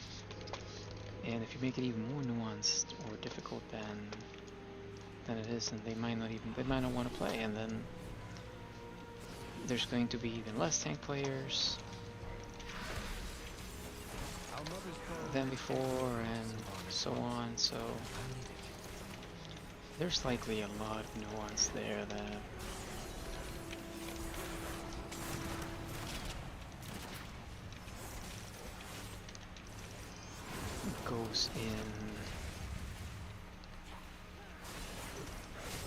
goes into the thought process of creating new content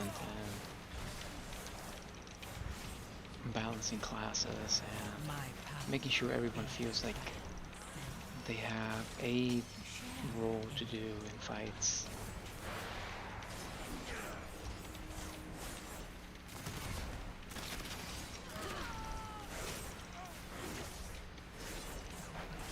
And that's not to say that tank dances, right, the taunt dance isn't an integral part of playing tank, because it is. It's always been there, right? You think about Patchwork from Nax, classic Nax. It's the best example, right? It was brutal. If you messed up the tank swap, you just wiped the whole group instantly. And these days there's a little bit more leeway, right? Just a little bit. Because you're dealing with stacks, so you have a little bit more time to think about when you're going to do it, where you're positioned right before you do it. So there's certainly plenty of thought that comes into the whole tank stance thing, but I can't kill. I hadn't done this dungeon in this Hive key before, so I think I'm missing a little bit of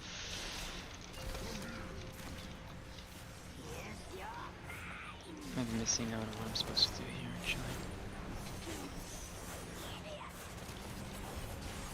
With the ghosts that fixate on you. Well, you know me. I just like to wing it. Like everything else in my life.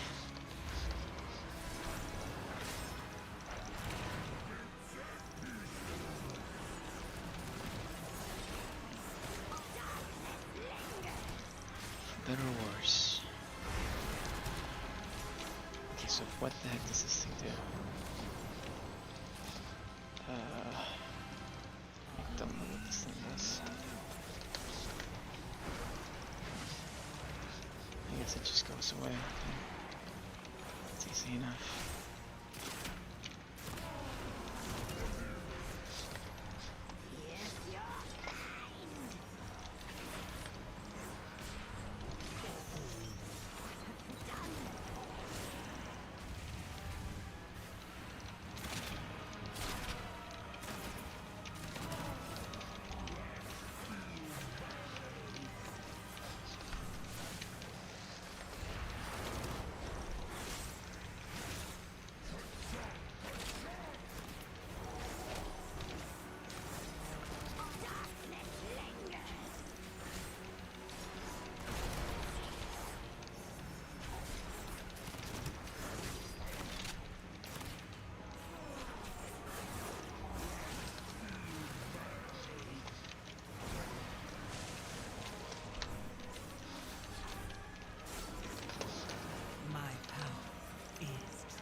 Just in time.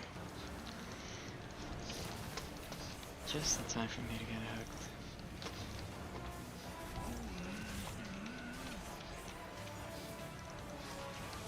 Oh. That was my bad.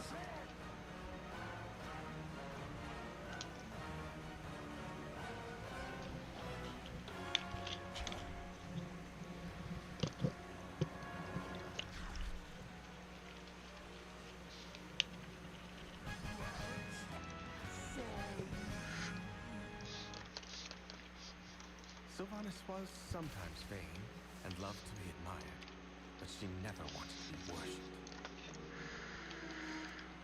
Come, We we sent have this one way. more relic to find.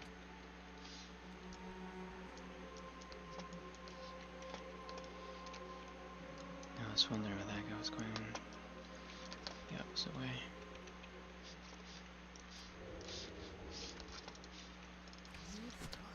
Oh, okay.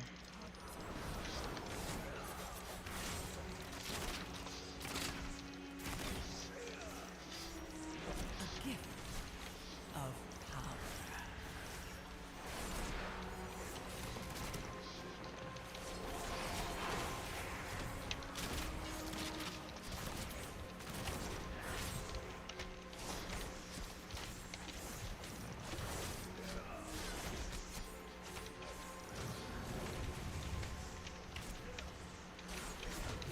Valeria hunted the old horde, ferocity boiling on its section.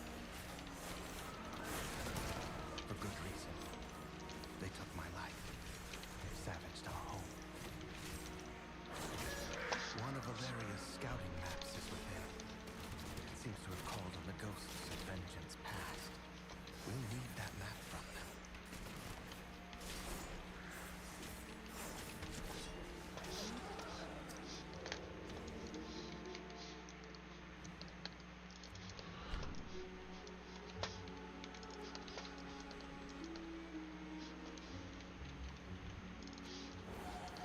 Oh, this guy's.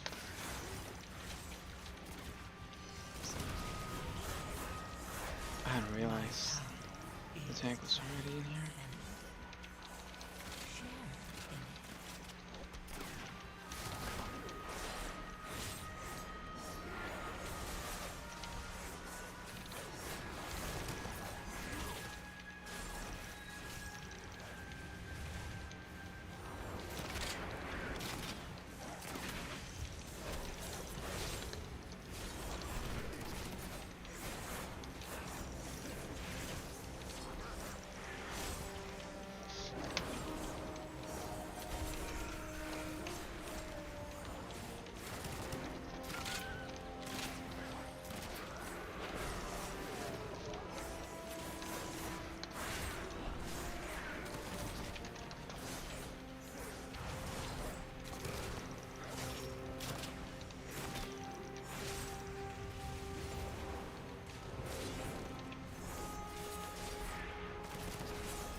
A gift of power.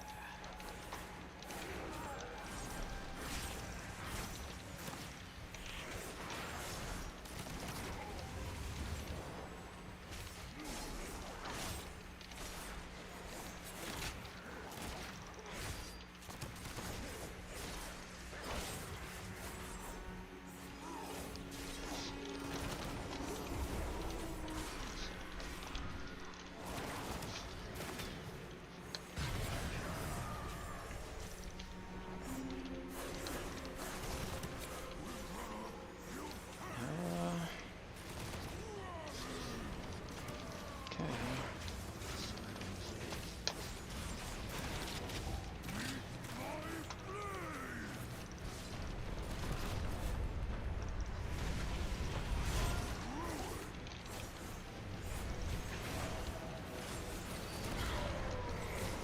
Oh, I see. I almost messed that up, huh? You have to stack them.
return peace to the spire.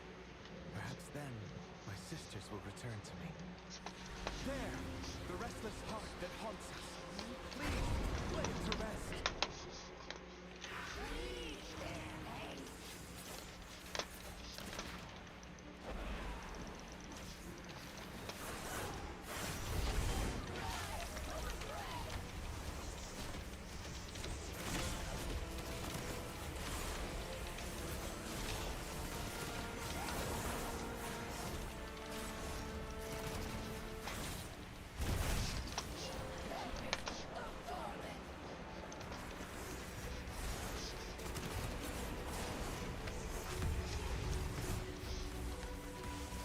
I ate it too early. That's bad.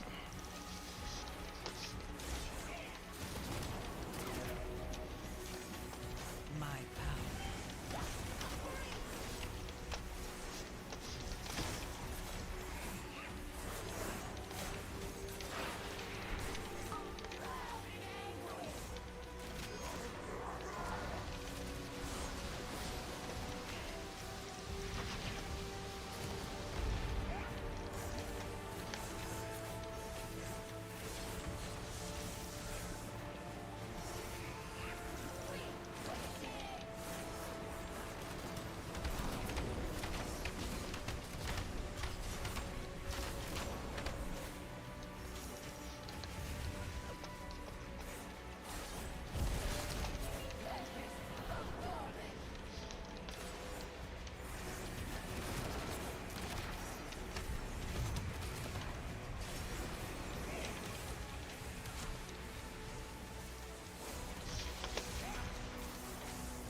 My power is transcendent.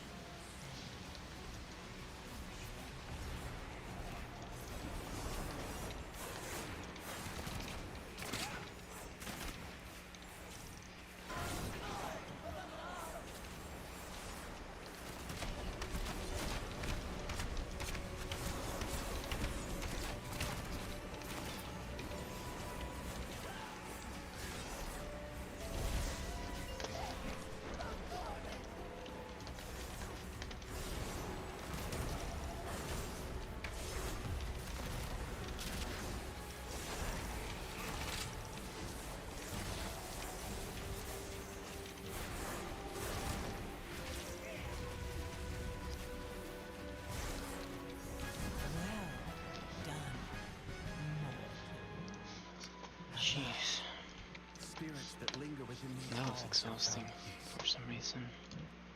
I hope that one day my sisters will be able to do the same. As for myself, I shall fill these halls with music until they return home. Thank you, champions.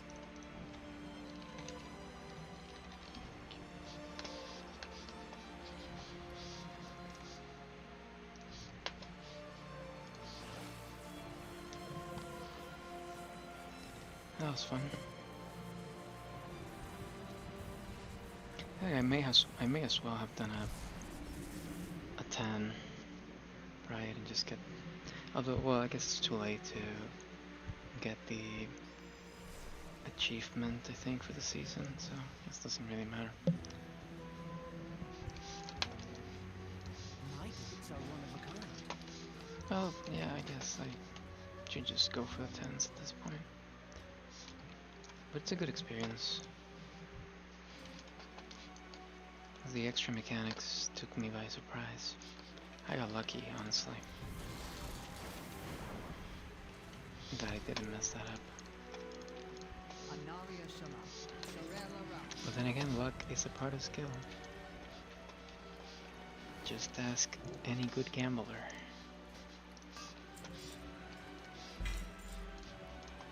So me, just ask me.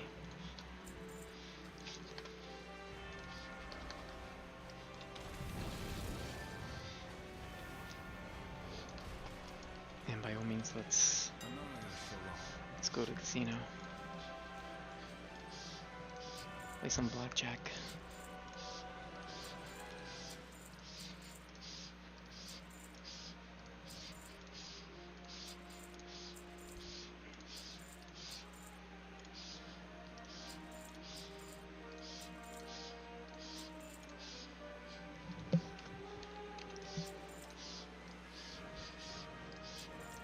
Some Texas Hold'em.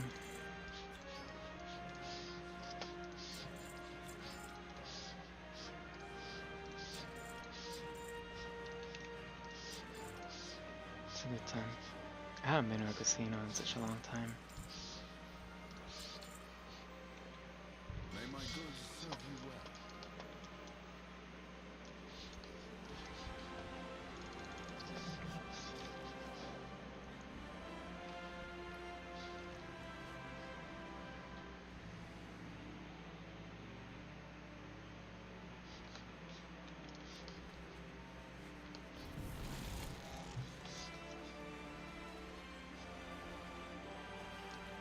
Alright, well.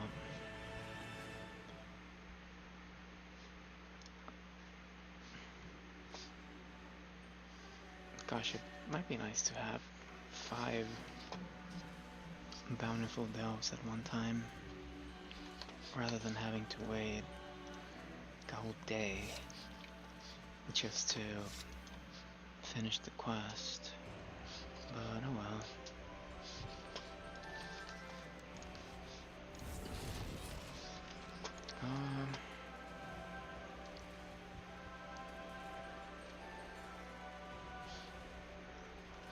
Oh yeah. Isn't that right? Ain't that right?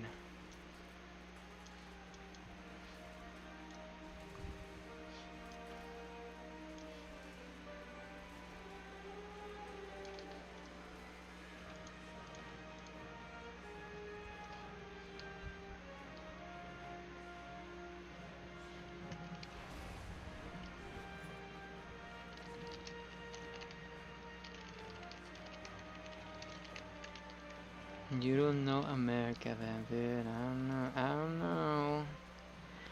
I don't know. That's kind of the whole world at this point, isn't it? The problem with America is that if you don't make $1 billion doing something, then what you say is less important. Because Americans can't think for themselves. And money is the biggest megaphone, yeah. Yep.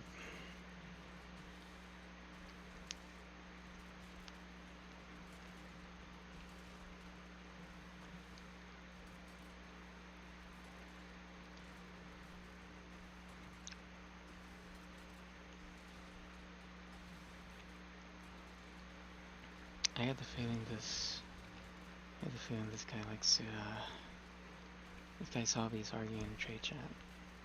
Well, yeah, I've been there, so.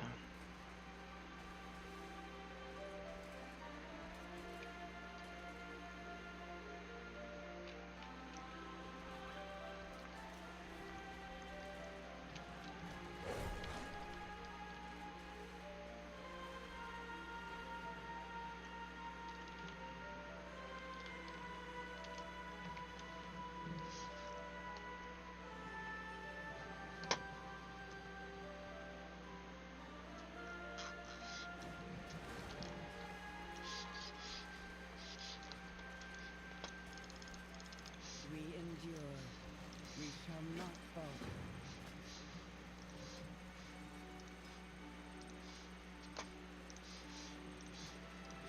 Alright, let's just get these out of the way. Not sure I'm gonna do anything else.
house gates. Maybe I just need to wipe them down.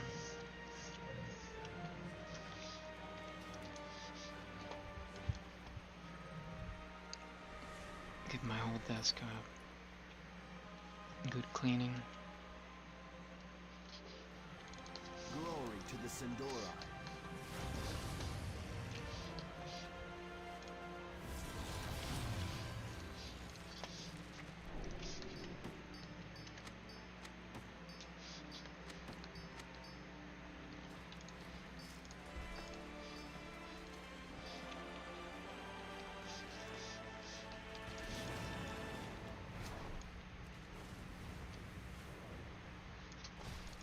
My goods are one of a kind.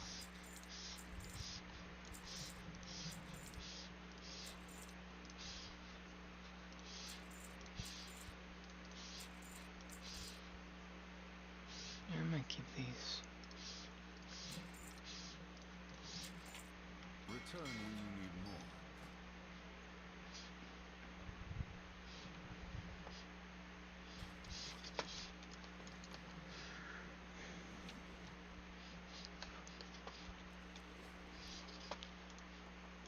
Still recharging.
Alright, I think that is enough for today.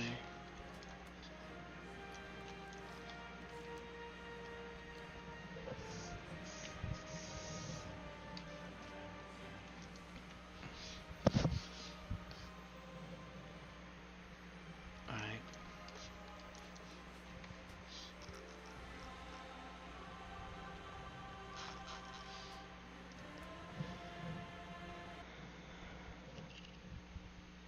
Good talk.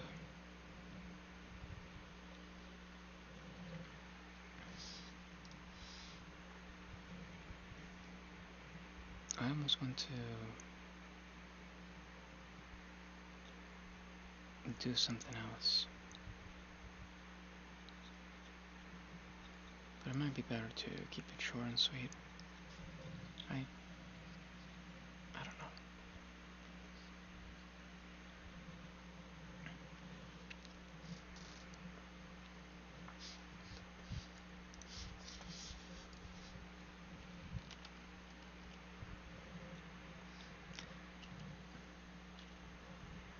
Anything good on YouTube?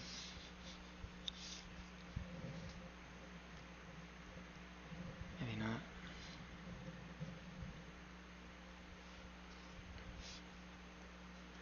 I don't know what's up with my YouTube algorithm lately.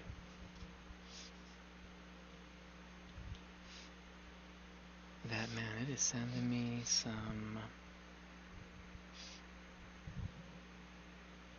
I don't know what I did to it, but it's like so far removed from what I was watching maybe a year ago. It's so far removed.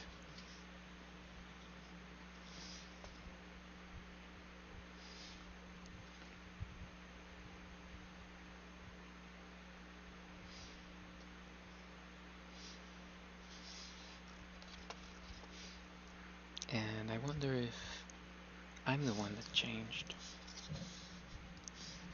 or if the algo's the one that wants me to change, you know? You ever get the feeling that there's some kind of invisible force trying to nudge you in a direction, and it's all you can do to either, well, I guess it's like the saying,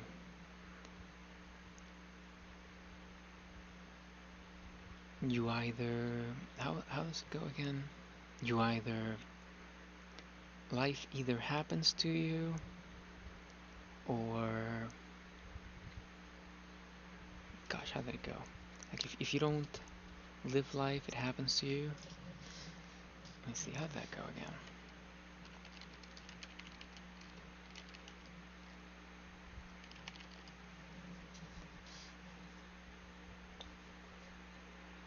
Life is what happens to you while you're busy making other plans. No, that's not the one. Life doesn't happen to you, it happens for you. No, that's not it either. I don't feel like life happens to me, I feel like I happen to my life. It's something like that, right? Life you either happen to your life, or life happens to you. Right? You either watch it happen, or you make it happen. And it's really easy to fall into, especially when we've reached a point, or we reach some kind of cycle where maybe we're comfortable with our day-to-day life to a certain degree. It's not to say that we wouldn't change anything, because it's always something to improve, but maybe reach that point where we are really comfortable just living the day-to-day, maybe doing more or less the same thing every day, and we fall into this comfortable routine, right? We become comfortably numb in a way, and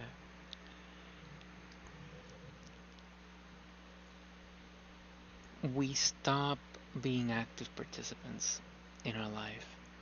I think we all go through that, right? We all go through those moments. I think depending on the type of person that you are, those moments are going to last a little bit longer, or they'll be a little bit longer, or they'll be a little bit shorter, depending on the type of person that you are. If you're a very active, very dynamic person, then you'll probably happen to your life more than life happening to you. Right? If you're maybe a more introverted, passive, or you're more into routine, then those stretches of time where you feel like life is just happening and you're just kind of observing it might be longer. But either way, we go through those periods, and I don't think either type of person is better or worse. I don't think that, because we're all unique, we're all different, we all have different thresholds of what we deem acceptable, or different thresholds of different tolerance levels of that routine day-to-day living. I think with the whole talk of some people being neurodivergent or neurotypical or autistic, right? Like, I might joke and say that maybe I'm autistic, and maybe it's a spectrum. Maybe there's a little bit in there, right? Because I like routine, for example. So that doesn't mean that if you like routine, that you're any less than someone that's very dynamic. And we live in a world that maybe rewards us for going out of our comfort zone often. But if you're not the type of person that likes that, you don't necessarily have to force yourself to do that all the time, right? But being able to identify when those stretches of repetitiveness are happening, and you're just watching life happen to you, and it's like the control that you once had or felt over your life kind of wanes a little bit. It's good to be able to identify those and actively do something to as soon as possible to regain that control. And it could be something small like picking up a project that you were in the middle of some time ago. Maybe you started to paint something, or maybe you used to draw or play an instrument or paint. Maybe you left it could be something as simple. Maybe it's been a long time since you cooked a really well-made home-cooked meal, right? Like you followed all the steps of the recipe like it should be, and you took your time, and maybe you spent 30, 40 an hour in the kitchen making a nice meal rather than ordering out, right? You fell into the habit of ordering food, and you forgot what it was like to be in control of what you're being more even more in control of what you're putting in your body, right? Or just going outside and touch some grass, right? Sometimes it's that simple.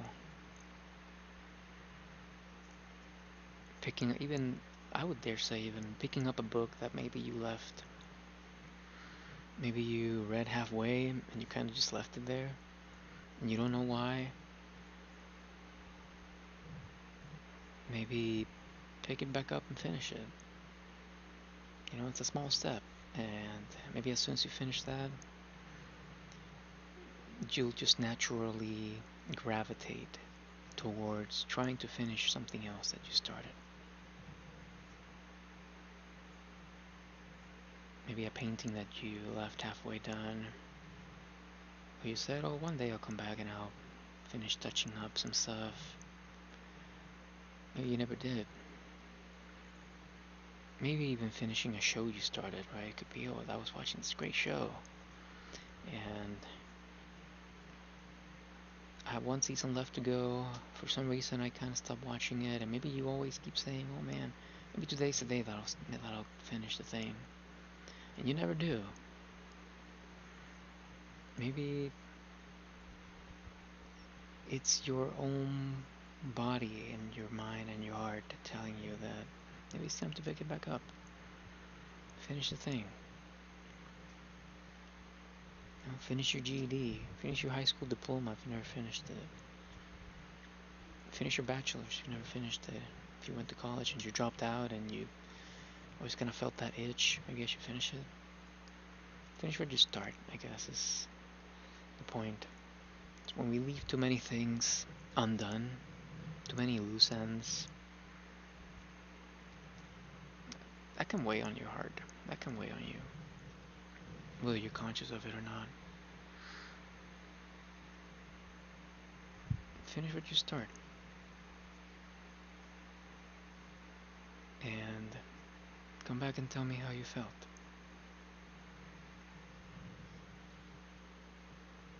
I get the feeling that you'll be glad you did. I'll be glad I did.